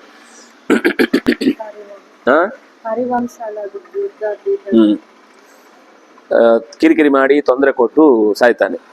ಹೀಗೆ ಯುದ್ಧದಲ್ಲಿ ಎಲ್ಲರೂ ಇಷ್ಟು ಯುದ್ಧ ಒಂದೊಂದು ಕಡೆ ನಡೀತಾ ಇದ್ರೆ ಇನ್ನೊಂದು ಕಡೆಯಿಂದ ಅಭಿಮನ್ಯು ಬಂದ, ಸೌಭದ್ರ ಅರ್ಜುನಿ ಅಂತಾನು ಕರೀತಾರೆ. ಅವನು ಬಂದು ನಿಂತಾಗ ಎಲ್ಲಾ ಒಂದು ಸರ್ತಿ ಅಷ್ಟಷ್ಟು ಬಿಡಿಬಿಡಿಯಾಗಿ ಯುದ್ಧ ಆಗ್ತಾ ಇದ್ದವರೆಲ್ಲ ಒಟ್ಟಾಗಿ ಬಿಟ್ರು. ಎಲ್ಲಾ ಶತ್ರುಗಳನ್ನು ಒಂದೇ ಸರ್ತಿಗೆ ಒಂದು ಛತ್ರದ ಅಡಿಯಲ್ಲಿ ಎಲ್ಲರನ್ನ ತಂದು ನಿಲ್ಲಿಸುವ ಹಾಗೆ ಒಂದು ದಂಡದ ಅಡಿಯಲ್ಲಿ ಎಲ್ಲ ಜನ ಸೇರಿದ್ರೆ ಹೇಗೆ ಕಾಣ್ತಿತ್ತೋ ಹಾಗೆ ಕಾಣಿಸ್ತಿತ್ತಂತೆ. ದಂಡ ಅವನು, ಅದರ ಸುತ್ತ ನೆರಳಿಗೆ ಅಂತ ನಿಂತವರು ಕಂಡ ಹಾಗೆ ಎಲ್ಲಾ ಶತ್ರುಗಳು ಒಟ್ಟಿಗೆ ಅವನ ಮೇಲೆ ಮುಗಿಬಿದ್ರು. ಸಮಾದತ್ತಾರ್ಜುನಿ ತೂರ್ಣಂ ಪೌರವಾಂತಕರಂ ಶರಂ. ಪೌರವ ಅಂತಕರ, ಯಾರ ಎದುರುಗಡೆ ಬಂದ್ರು ಅವರನ್ನು ನಾಶ ಮಾಡುವಷ್ಟು ತಾಕತ್ತು ಅವನಿಗೆ ಸಹಜವಾಗಿ ಇತ್ತು. ಆದ್ರಿಂದಾಗಿ ಬಹಳ ಜೋರಾಗಿಯೇ ಯುದ್ಧ ನಡೆಯಿತು. ಯುದ್ಧದಲ್ಲಿ ಜಯದ್ರಥ ಬಹಳ ಹೆಚ್ಚು ಹೊತ್ತು ಈ ಅಭಿಮನ್ಯುವಿನ ಜೊತೆಗೆ ಯುದ್ಧವನ್ನು ಮಾಡಿದ್ದಾನೆ, ಸರಿಪೆಟ್ಟು ತಿಂದಿದ್ದಾನೆ. ತತ ಸೈಂಧವಮಾಲೋಕ್ಯ ಕಾರ್ಷ್ಣಿರುತ್ಸೃಜ್ಯ ಪೌರವಂ ಉತ್ಪಪಾತ ರಥಾತ್ತೂರ್ಣಂ ಶೇನವನ್ ನಿಪಪಾತ ಚ. ಒಂದೇ ಸರ್ತಿ ಈ ಹದ್ದು ಎರಗಿದ ಹಾಗೆ ಅಭಿಮನ್ಯು ಅವನ ಮೇಲೆ ಎರಗಿ ಅವನನ್ನ ರಥದಿಂದ ಬೀಳಿಸಿದ. ಜಯದ್ರಥನನ್ನ ಬೀಳಿಸಿ ಕೈಯಲ್ಲಿ ಖಡ್ಗವನ್ನು ಹಿಡಿದು ಪರಸ್ಪರ ನೆಲದಲ್ಲೇ ಬಹಳ ಹೊತ್ತು ಹೋರಾಡಿದ್ರು. ಈ ವೃದ್ಧ ಕ್ಷತ್ರನ ಮಗ ಯಾರು, ಜಯದ್ರಥ, ಅವನು ಅನೇಕ ಮಂತ್ರಗಳು ಮಾಯ ತಂತ್ರಗಳೆಲ್ಲ ಅವನಿಗೆ ಗೊತ್ತಿದ್ದದಾದ್ರಿಂದ ಬೇರೆ ಬೇರೆ ರೀತಿಯಿಂದ ಅವನನ್ನು ಎದುರಿಸುವ ಪ್ರಯತ್ನ ಮಾಡಿದ. ಎಲ್ಲವನ್ನೂ ಅಳಿಸಿಬಿಟ್ಟ ಸೌಭದ್ರ ಅಭಿಮನ್ಯು. ಶರಾವರಣ ಪಕ್ಷ ಅಂತೆ ಪ್ರಜಹಾರ ಜಯದ್ರಥ. ಗೊತ್ತಾಗದ ಹಾಗೆ ಏನೋ ಮಾಡಿ ಮತ್ತೆ ಮತ್ತೆ ಅವನನ್ನ ಇಂಡೈರೆಕ್ಟ್ ಆಗಿ ಹೊಡಿತಾ ಇದ್ದ. ಭಗ್ನಮಾಜ್ಞಾಯ ನಿಸ್ತ್ರಿಂಶ ಅವಪ್ಲುತ್ಯ ಪದಾ ನಿಷಟ್. ಒಂದ್ಸರ್ತಿ ಸರ್ರಿ ಪೆಟ್ಟು ಬಿತ್ತು. ಪೆಟ್ಟು ಬಿದ್ದಾಗ ಕೈಯಲ್ಲಿ ಆಯುಧ ಬಿದ್ದು ಹೋಯ್ತು. ಬಿದ್ದು ಹೋದಾಗ ಮತ್ತೆ ದಡ್ರ ತರ ಮುಂದೆ ಹೋಗುದಲ್ಲ, ಅವನೇನ್ ಮಾಡಿದ ಪದಾನಿಷಟ್ 6 ಹೆಜ್ಜೆ ಹಿಂದಕ್ಕಿಟ್ಟ ಅಭಿಮನ್ಯು. ಹಿಂದಕ್ಕಿಟ್ಟು ಇವ್ರೇನ್ ಅನ್ಕೊಂಡ್ರು ಹೆದರು ಹೋಗ್ತಾ ಇದ್ದಾನೆ ಅಂತ. ಅವನು ಹಿಂದೆ ಹೆಜ್ಜೆ ಇಡುದು ಯಾವತ್ತೂ ಕೂಡ ಮುಂದಕ್ಕೆ ನುಗ್ಗುವುದಕ್ಕೆ. ಅದು ಅರ್ಥ ಆಗದೆ ಅವರು ಎಲ್ಲ ಒಂದೇ ಸರ್ತಿ ಆಕ್ರಮಣ ಮಾಡ್ಲಿಕ್ಕೆ ಬಂದ್ರು. ಅವನ ರಥದ ಹತ್ರ ಬಂದಿದ್ದ ಅಷ್ಟೊತ್ತಿಗೆ, ಇನ್ನೊಂದು ರಥ ತಯಾರಾಗಿತ್ತು. ಮತ್ತೆ ಆಯುಧಗಳನ್ನು ಎತ್ತಿಕೊಂಡ. ಇನ್ನು ಅವನು ಜಯದ್ರಥ ಇನ್ನಷ್ಟು ಹತ್ರ ಬರುವುದರ ಒಳಗೆ ಅವನು ಸುತ್ತ ನುಗ್ಗಿದ್ದ ಅಷ್ಟೂ ಸೇನೆಯನ್ನ ನಿರ್ನಾಮ ಮಾಡಿ ಬಿಟ್ಟ. ನಿರ್ನಾಮ ಮಾಡಿ ಹೇಗಿತ್ತು ಅಂತಂದ್ರೆ, ವೈನತೇಯೋ ಯಥಾಕಾರ್ಷ್ಣಿ ಪದಂತಂ ಉರಗೋತ್ತಮಂ. ಶಲ್ಯ ಬಂದ ಅಷ್ಟೊತ್ತಿಗೆ. ಶಲ್ಯ ಬಂದವನು ತನ್ನ ಕೈಯಲ್ಲಿ ಚಿಕ್ಷೇಪ ಸಮರೇ ಘೋರಾಂ ದೀಪ್ತಾಂ ಅಗ್ನಿಶಿಖಾಮಿವ, ಜೋರಾದ ಒಂದು ಶಕ್ತಿಯನ್ನ ಪ್ರಯೋಗ ಮಾಡಿದ. ಅಸ್ತ್ರವನ್ನ ಪ್ರಯೋಗ ಮಾಡಿದ್ರೆ ಹೇಗೆ ಅತ್ಯಂತ ಸುಲಭವಾಗಿ ಮೇಲೆ ಹಾರ್ತಾ ಇದ್ದಂತಹ ಗಿಡುಗ ಒಂದು ನೆಲದಲ್ಲಿ ಎಲ್ಲೋ ಹರಿತಾ ಇದ್ದಂತಹ ಒಂದು ಸಣ್ಣ ಹಾವನ್ನ ಹೇಗೆ ಅನಾಯಾಸವಾಗಿ ಹಿಡ್ಕೊಂಡು ಹೋಗುತ್ತೋ ಹಾಗೆ ಆ ಶಕ್ತಿ ಅವನ ಎದೆ ಸೀಳಿ ಕೊಂದು ಬಿಡ್ಬೇಕಿತ್ತು. ಅಂತದ್ದನ್ನ ಹಿಡಿದು ಬಿಟ್ಟ. ಆದ್ರೆ ಅದು ತನ್ನಿಗೆ ನುಗ್ಗುವ ಮುಂಚೆ ಅದನ್ನು ತಡೆದು ನಿಲ್ಲಿಸಿದ. ಆ ಸಿನಿಮಾದಲ್ಲೆಲ್ಲ ಬುಲೆಟಿಂಗ್ ಹಿಡಿಯುವುದೆಲ್ಲ ತೋರಿಸ್ತಾರಲ್ಲ, ಇದೆಲ್ಲ ಹಳೇದು, ಅದು ಹುಚ್ಚು. ಆದ್ರೆ ಅಂತ ಕಲ್ಪನೆ ಬರುವಂತಹ ದೃಶ್ಯ ನಮ್ಗಿಲ್ಲಿ ಕಾಣುತ್ತೆ. ಅದು ಹೇಗೆ ಹಿಡಿದ ಅಂತ ಹೇಳುದಕ್ಕೆ ವೈನತೆಯೋ ಯಥಾ ಪತಂತಂ ಉರಗೋತ್ತಮಂ. ಅತ್ಯಂತ ತೀಕ್ಷ್ಣವಾದ ವಿಷವನ್ನ ಹೊತ್ತ ಹಾವೊಂದು ಹದ್ದಿನ ಮೇಲೆ ದಾಳಿ ಮಾಡಿದಾಗ ಹದ್ದು ಹೇಗೆ ಅದನ್ನ ಬಡಿದು ತನ್ನ ಬಲವಾದ ಉಗುರುಗಳಿಂದ ಹಿಡಿದು ಹಾಕುತ್ತೋ ಹಾಗೆ ಇವನು ಅದನ್ನ ಹಿಡಿದು ಬಿಟ್ಟ. ಹಿಡಿದ್ರೆ ಸುತ್ತ ಇದ್ದವ್ರು ಎಲ್ರೂ ಕೂಡ ಬಹಳ ಆಶ್ಚರ್ಯಪಟ್ಟು ಖುಷಿ ಪಟ್ರಂತೆ. ತಸ್ಯ ಲಾಘವಂ ಆಜ್ಞಾಯ ಸತ್ವಂಚ ಅಮಿತ ತೇಜಸಃ ಸಹಿತಾಹ ಸರ್ವರಾಜಾನಃ ಸಿಂಹನಾದಂ ಅಥಾನದನ್. ಜೋರಾಗಿ, ಇದು ಬಹಳ ಅದ್ಭುತ. ಆ ಶಕ್ತಿ ಅನ್ನುವ ಆಯುಧವೇ ಅತ್ಯಂತ ತೀಕ್ಷ್ಣ. ಅದರಲ್ಲಿ ಮಂತ್ರಾಸ್ತ್ರ ಪ್ರಯೋಗ ಮಾಡಿ ಬಿಟ್ರಂತೂ ಅದು ಬದುಕ್ಲಿಕ್ಕೆ ಸಾಧ್ಯ ಇಲ್ಲ ಯಾರು ಕೂಡ. ಅಂತಹದ್ದ ನೀನು ಬರಿಗೈಯಲ್ಲಿ ಹಿಡಿದು ನಿಲ್ಸಿದ್ನಲ್ಲ, ಅದು ಎಲ್ಲರಿಗೂ ಖುಷಿ ಕೊಡ್ತು. ಖುಷಿ ಕೊಟ್ಟದ್ದಷ್ಟೇ ಅಲ್ಲ, ಎಲ್ಲರೂ ಅವನ ಪರವಾಗಿ ಹೊಗಳಿಕ್ ಶುರು ಮಾಡಿದ್ರು. ಆಗ ಶಲ್ಯನಿಗೂ ಸೌಭದ್ರನಿಗೂ ಮತ್ತೆ ಯುದ್ಧ ಶುರುವಾಯಿತು. ಇಬ್ಬರೂ ಕೂಡ ಅತ್ಯಂತ ಚೆನ್ನಾಗಿ ರತ್ನ ಖಚಿತವಾದಂತಹ ಮುಷ್ಟಿ ಇರುವಂತಹ ಖಡ್ಗವನ್ನು ಹಿಡಿದು ಪರಸ್ಪರ ಯುದ್ಧಕ್ಕೆ ನಿಂತಿದ್ದಾರೆ. ಇನ್ನೊಂದು ಕಡೆಯಿಂದ ಸಹಾಯಕ್ಕಾಗಿ ವಿರಾಟ ಮತ್ತು ದ್ರುಪದರು ಬಂದ್ರು.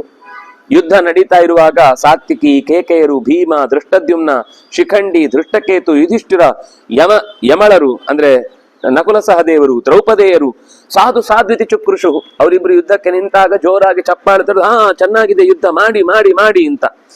ಅಲ್ಲಲ್ಲಿ ಅವರವ್ರ ಯುದ್ಧ ಆಗ್ತಾನೆ ಇದೆ, ಅದರ ಜೊತೆಗೆ ಇವನನ್ನು ಗಮನಿಸ್ತಾ ಇದ್ದಾರೆ.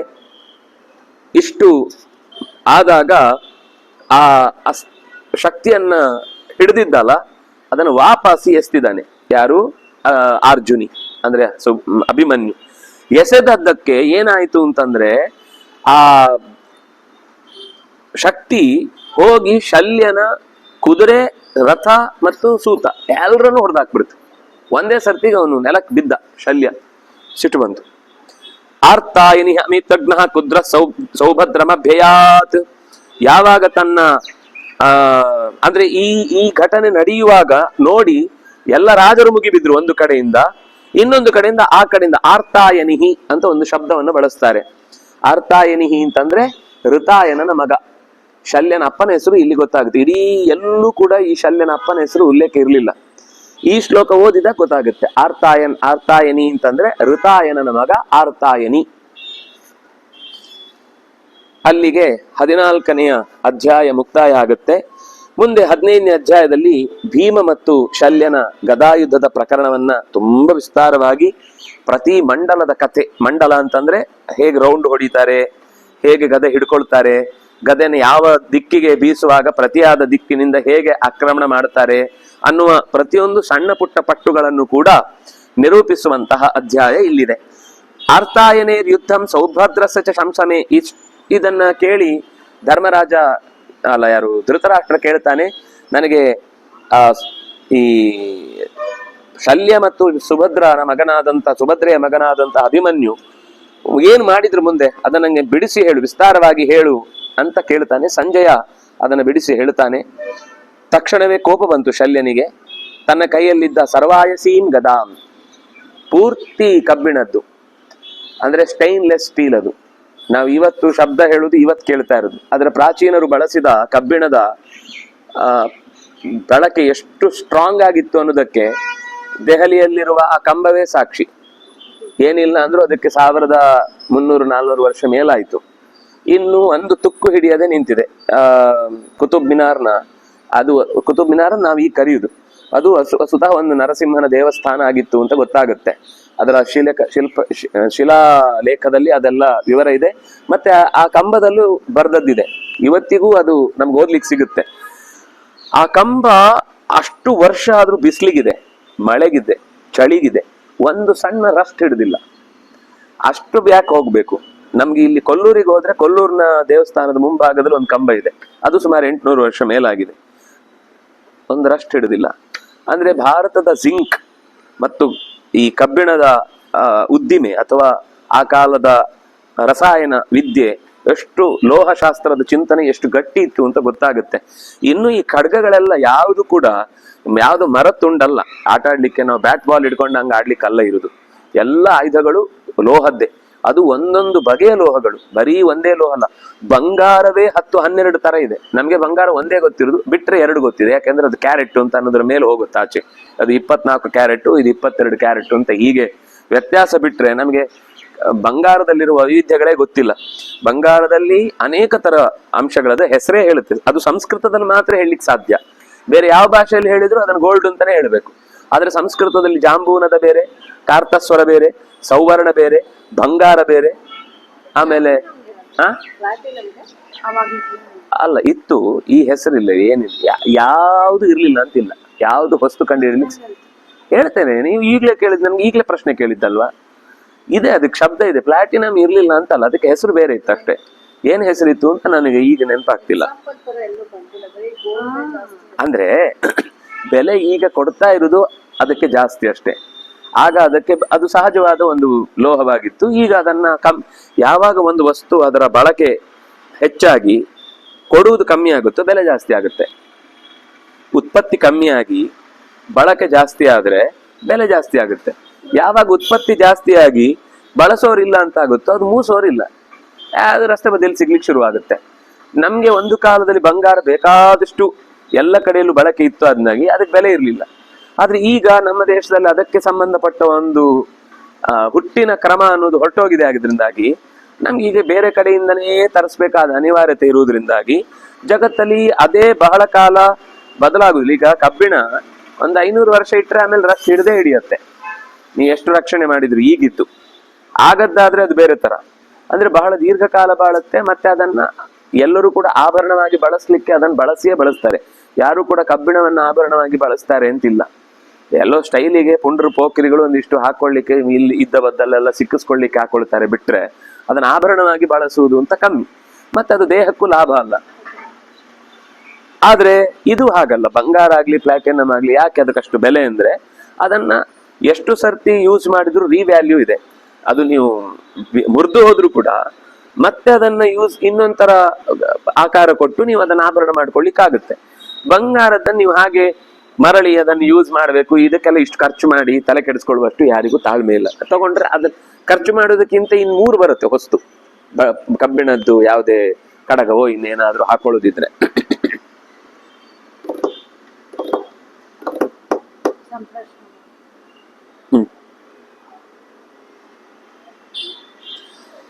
ಹೀಗೆ ಮದ್ರರಾಜ ಮತ್ತು ಭೀಮಸೇನನ ನಡುವೆ ಸುತ್ತಲಿನ ಎಲ್ಲರಿಗೂ ಒಂದು ವಿಶೇಷವಾದ ಪ್ರದರ್ಶನ ಕಾರ್ಯಕ್ರಮ ಅನ್ನುವ ಹಾಗೆ 2 ಆನೆಗಳು ಪರಸ್ಪರ ಗುದ್ದಾಡಿದ ಹಾಗೆ, 2 ಮಹಿಷಗಳು ಪರಸ್ಪರ ಹೋರಾಡಿದ ಹಾಗೆ, ಅಂದ್ರೆ ತಮ್ಮ ತಮ್ಮ ಅಸ್ತಿತ್ವವನ್ನು ಉಳಿಸಿಕೊಳ್ಳಿಕ್ಕೋಸ್ಕರ. ಒಂದ್ ಮಾತು, ನಹಿಮದ್ರಾಧಿಪಾದನ್ಯ ಸರ್ವರಾಜಸು ಭಾರತ ಸೋಡುಮುತ್ಸಹತೆ ವೇಗಂ ಭೀಮಸೇನಸ್ಯ ಸಂಯುಗೆ. ಭೀಮಸೇನ ಯುದ್ಧಕ್ಕೆ ಬಂದ ಅಂದ್ರೆ ಮದ್ರರಾಜನನ್ನು ಹೊರತುಪಡಿಸಿ ಕೌರವರ ಪಾಳೆಯದಲ್ಲಿ ಎದುರಾಳಿಯಾಗಿ ಒಬ್ಬನೂ ನಿಲ್ಲಿಕ್ ಸಾಧ್ಯ ಇರಲಿಲ್ಲ. ನಿಂತಿದ್ರೆ ಮದ್ರರಾಜ ಒಬ್ನೇ. ಅದು ಕೀಚಕನ ವಧೆಯ ಸಂದರ್ಭದಲ್ಲೂ ಮಾತು ಬಂದಿತ್ತು. ಭೀಮಶ್ಚ ಬಲಭದ್ರಶ್ಚ ಮದ್ರರಾಜಶ್ಚ ವೀರ್ಯವಾನ್ ಚತುರ್ಥ ಕೀಚಕಸ್ತೇಷಾಂ ಪಂಚಮಂ ನಾನು ಶುಶ್ರಮ ಅಂತ.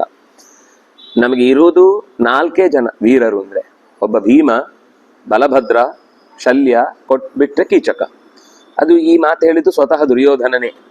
ಅಲ್ಲಿ ಬಲಭದ್ರನನ್ನು ಯಾರು ಮದ್ರ ದೇಶದ ಋತಾಯನನ ಮಗನಾದ ಶಲ್ಯನನ್ನು ಉಲ್ಲೇಖಿಸಿದ್ದು ಈ ವೀರರ ಪಾಳಿಯಲ್ಲೇ. ಹಾಗಾಗಿ ಮದ್ರನಿಗೂ ಭೀಮಸೇನನಿಗೂ ಬಹಳ ಹೊತ್ತು ಯುದ್ಧ ನಡೆಯುತ್ತೆ.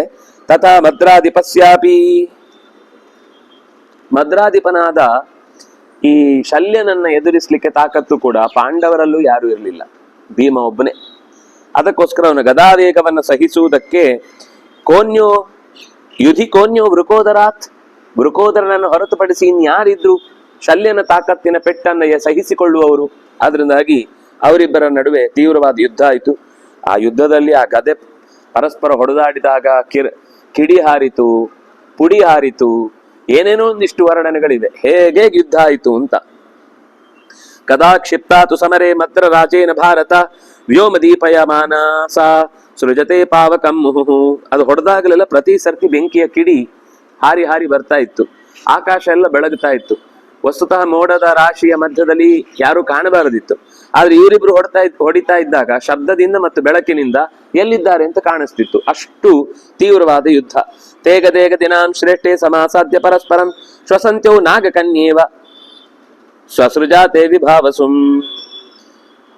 ನಾಗಕನ್ಯೆಯರು ತಮ್ಮ ವಿಷದ ಗಾಳಿಯನ್ನ ಬಿಟ್ಟಾಗ ಹೇಗೆ ಬೆಂಕಿಯನ್ನ ಉಗುಳುತ್ತಾ ಇದ್ರೋ ಹಾಗೆ ಇವರಿಬ್ರು ಕೂಡ ಪರಸ್ಪರ ತಮ್ಮ ಹುಂಕಾರದ ಶಬ್ದದಿಂದ ಮತ್ತು ಹೊಡೆದಾಟದ ಘರ್ಷಣೆಯಿಂದ ಬೆಂಕಿ ಬಿಡ್ತಾ, ಅಂದ್ರೆ ಅವರು ಉಸಿರು ಬಿಡ್ತಾ ಇದ್ದಾರೆ, ಅದು ಗದೆ ಪೆಟ್ಟಿನಿಂದಾಗಿ ಬೆಂಕಿ ಕಾಣುವ ಹಾಗೆ ಇವರೇ ನಾಗಕನ್ಯೆಯರ ಹಾಗೆ ಉಸಿರು ಬಿಡ್ತಾ ಇದ್ದಾರೆ, ಬೆಂಕಿ ಹಾರಿಸ್ತಾ ಇದ್ದಾರೆ ಅಂತ ಕಾಣಿಸ್ತಾ ಇತ್ತು.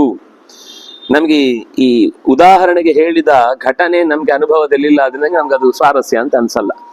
ಆದ್ರೆ ಅವರಿಗೆ ಅದೆಲ್ಲದರ ಹಿನ್ನೆಲೆ ಇದ್ದು ಅವ್ರು ಆ ಮಾತು ಹೇಳಿರ್ತಾರೆ, ಆದ್ರಿಂದಾಗೆ ಅವರಿಗೆ ಆ ಉದಾಹರಣೆ ಏನು ವಿಶೇಷ ಅಂತ ಗೊತ್ತಿರುತ್ತೆ.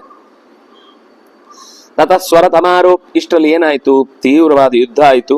ಯುದ್ಧ ಆದಾಗ ಅವನು ಮದ್ರ ರಾಜ ಭೀಮನಿಗೆ ಹೊಡೆದ, ಭೀಮ ಮದ್ರನಿಗೆ ಹೊಡೆದ. ಇಬ್ರು ಪರಸ್ಪರ ಸರ್ರಿ ಹೊಡೆದಾಡ್ಕೊಂಡಿದ್ದಾರೆ. ಹೊಡೆದಾಡಿಕೊಂಡು 2 ಕಿಂಶುಕದ ವೃಕ್ಷಗಳು ಹೋರಾಡ್ತಾ ಇದ್ದಾಗ ಇತ್ತಂತೆ. ಕಿಂಶುಕದ ವೃಕ್ಷ ಅಂದ್ರೆ ಅದು ಪೂರ್ತಿ ಹೂ ಬಿಟ್ರೆ ಮೈಡಿ ಕೆಂಪಾಗಿ ಕಾಣುತ್ತೆ, ಅದರಲ್ಲಿ ಆ ಹಸಿರು ಎಲೆನೇ ಕಾಣಲ್ಲ. ಆ ಹೂ ಬಿಟ್ರೆ ಅದು ಇಡೀ ಮರವೇ ಕೆಂಪಾಗಿ ಕಾಣುತ್ತೆ. 2 ಕಿಂಶುಕ ವೃಕ್ಷಗಳು ಕಿತ್ತಾಡ್ದಂಗೆ ಇತ್ತಂತೆ. ಭೀಮಸೇನ ಮತ್ತು ಅವರಿಬ್ರು ಮೈಯೆಲ್ಲ ಕೆಂಪಾಗಿದೆ ಅಂತ ಅರ್ಥ. ಹೊಡೆದಾಡಿ ಅಷ್ಟು ಘಾಸಿ ಆಗಿದೆ, ಆದ್ರೂ ಬಿಡ್ತಾ ಇಲ್ಲ, ಒಬ್ರನ್ನೊಬ್ರು ಹೊಡೆದಾಡ್ತಾ ಇದ್ದಾರೆ. ಹೀಗೆ ಹೊಡೆದು ಕೊನೆಗೊಂದು ಜೋರಾದ ಇಬ್ರು ಪರಸ್ಪರ ಒಂದೊಂದು ಏಟು ಕೊಟ್ಕೊಂಡಿದ್ದಾರೆ. ಮಂಡಲಗಳನ್ನ ವಿರಚಿಸಿ, ಅದು ಸುಮಾರಿದೆ. ಅವಪ್ಲುತ್ಯ ಪದಾನ್ಯಷ್ಟೌ ಸನ್ನಿಪತ್ಯ ಗಜಾವಿವ ಸಹಸಾ ಲೋಹ ದಂಡಾಭ್ಯಾಂ ಅನ್ಯೋನ್ಯಂ ಅಭಿಜಗ್ನತು. ಪರಸ್ಪರ ಲೋಹದ ದಂಡಗಳಿಂದ ಹೊಡೆದಾಡಿಕೊಂಡಿದ್ದಾರೆ. 8 ಹೆಜ್ಜೆಗಳನ್ನು ಹಿಂದಕ್ಕೆ ಸಾಗಿ 10 ಹೆಜ್ಜೆಗಳನ್ನು ಮುಂದಕ್ಕೆ ಬಾಗಿ ಪರಸ್ಪರ ಒಬ್ಬರ ಕೈಯನ್ನು ಒಬ್ಬರು ಹಿಡಿದು ಬೆನ್ನನ್ನು ಹಿಂದಕ್ಕೆ ಬಾಗಿಸಿ ಕತ್ತನ್ನ ಮುಂದಕ್ಕೆ ತಾಗಿಸಿ ಕೈಯನ್ನು ಹಿಂದಕ್ಕೆ ಎಳೆದು ಕಾಲಿಂದ ಕೆಳಕ್ಕೆ ಬೀಳಿಸಿದ ಹೊತ್ತಿಗೆ ಇಬ್ರು ಕೂಡ ಉಸಿರಾಟದ ಶಬ್ದದಿಂದ ಜೋರಾಗಿ ಕತ್ತನ್ನು ಒಬ್ರಿಗೊಬ್ರು ಹಿಡ್ಕೊಂಡಿದ್ದಾರೆ, ಹಿಡಿದು ಒಬ್ಬೊಬ್ಬರಿಗೊಬ್ರು ಹೊಡೆದಿದ್ದಾರೆ, ಇಬ್ರು ಬಿದ್ದಿದ್ದಾರೆ. ಅದೆಲ್ಲ ಸಣ್ಣದು, ಇದರ ಮುಂದೆ ಏನು ಅಲ್ಲ. ಶಲ್ಯ ಬಿದ್ದ, ಭೀಮನು ಬಿದ್ದ. ಭೀಮ ಬಿದ್ದು ಪುಟಿದೆದ್ದ, ಆದ್ರೆ ಶಲ್ಯ ಬಿದ್ದವನಿಗೆ ಏಳ್ಲಿಕ್ಕೆ ಒಂದ್ ಸ್ವಲ್ಪ ಹೊತ್ತು ಬೇಕಾಯ್ತು. ತಕ್ಷಣ ಕೃತವರ್ಮ ಸ್ವರಥಮಾದಾಯ, ತನ್ನ ರಥವನ್ನ ತಂದು ತನ್ನ ರಥಂ ಆರೋಪ್ಯ ಮದ್ರಾಣ ಮದೀಪಂ ರಣೆ ಅಪೋವಾಹ ರಣಾತ್ತೂರ್ಣಂ, ತನ್ನ ರಥದಲ್ಲಿ ಹಾಕೊಂಡು ಅವನನ್ನು ಕರ್ಕೊಂಡು ಹೋಗಿಬಿಟ್ಟ. ಹೋಗುವ ದಾರಿಯಲ್ಲಿ ಆಗ ಎಚ್ಚರ ಆಯ್ತು ಅವನಿಗೆ, ಅಂದ್ರೆ ರಥದಲ್ಲಿದ್ದಾನೆ, ಎಲ್ಲಿ ಯಾರು ನೋಡಿಯುವುದು. ಅಷ್ಟಾಗಿ ಭೀಮೋಪಿ ಸುಮಹಾಬಾಹು ಗದಾಪಾಣಿ ಅದೃಶ್ಯತ. ಮತ್ತೆ ಹಿಂದಕ್ಕೆ ಹೀಗೆ ತಿರುಗಿ ನೋಡಿದ್ರೆ ಭೀಮಸೇನ ಮತ್ತೆ ಗದೆ ಹಿಡ್ಕೊಂಡು ನಿಂತದ್ ಕಾಣಿಸ್ತು. ಓ, ಈಗ್ಲೇ ಹೋದ್ರೆ ಮತ್ತೆ ಬೇಡ ಅಂತ ಹೇಳಿ ಸುಮ್ನಾಗಿ ಅದು ಹೇಗೆ ಕಾಣಿಸ್ತಾ ಇತ್ತು ಅಂತಂದ್ರೆ, ಭೀಮನಿಂದ ಇಡೀ ಸೇನೆ ಇಷ್ಟಾಗುವಾಗ ಸೇನೆ ಎಲ್ಲ ಆಕ್ರಮಣ ಮಾಡ್ಲಿಕ್ಕೆ ಬಂದಾಗ ಗದೆಯನ್ನು ಬೀಸಿ ಹೊಡೆದು ಬಿಟ್ಟಿದ್ದಾನೆ ಎಲ್ಲರನ್ನು. ಅದು ಹೇಗೆ ಕಾಣಿಸಿತು ಅಂದ್ರೆ, ವಾತನುನ್ನ ಘನ ಇವ, ಜೋರಾಗಿ ಮಳೆ ಬರುತ್ತೆ, ಇನ್ನೇನು ಧಿರಾಪತಿ ಮಳೆ ಬಂದು ಎಲ್ಲ ಮುಳುಗೋಗುತ್ತೆ ಅನ್ನೋಷ್ಟ್ರಲ್ಲಿ ಒಂದು ಜೋರ್ ಗಾಳಿ ಬೀಸಿ ಮೋಡ ಎಲ್ಲ ಚದುರಿ ಹೋದ್ರೆ ಮಾಮೂಲು ಬಿಸಿಲು ಬಂದ್ರೆ ಹೇಗಿರುತ್ತೋ ಹಾಗೆ ಭೀಮನ ಗದೆಯ ಏಟಿಗೆ ಅಷ್ಟೂ ಸೇನೆ ನಿರ್ನಾಮ ಆಗಿ ಮೋಡಗಳು ಗಾಳಿಗೆ ಓಡಿ ಹೋದ ಹಾಗೆ ಕಾಣಿಸಿತು ಅನ್ನುವಲ್ಲಿಗೆ 15ನೆಯ ಅಧ್ಯಾಯ ಮುಕ್ತಾಯ ಆಯಿತು. ನಾಳೆ ಮುಂದಿನ ಅಧ್ಯಾಯದ ಚಿಂತನೆಯನ್ನ ಮಾಡೋಣ. ಶ್ರೀ ಹರಿಪ್ರಿಯತಾಂ ಶ್ರೀ ಕೃಷ್ಣಾರ್ಪಣಮಸ್ತು.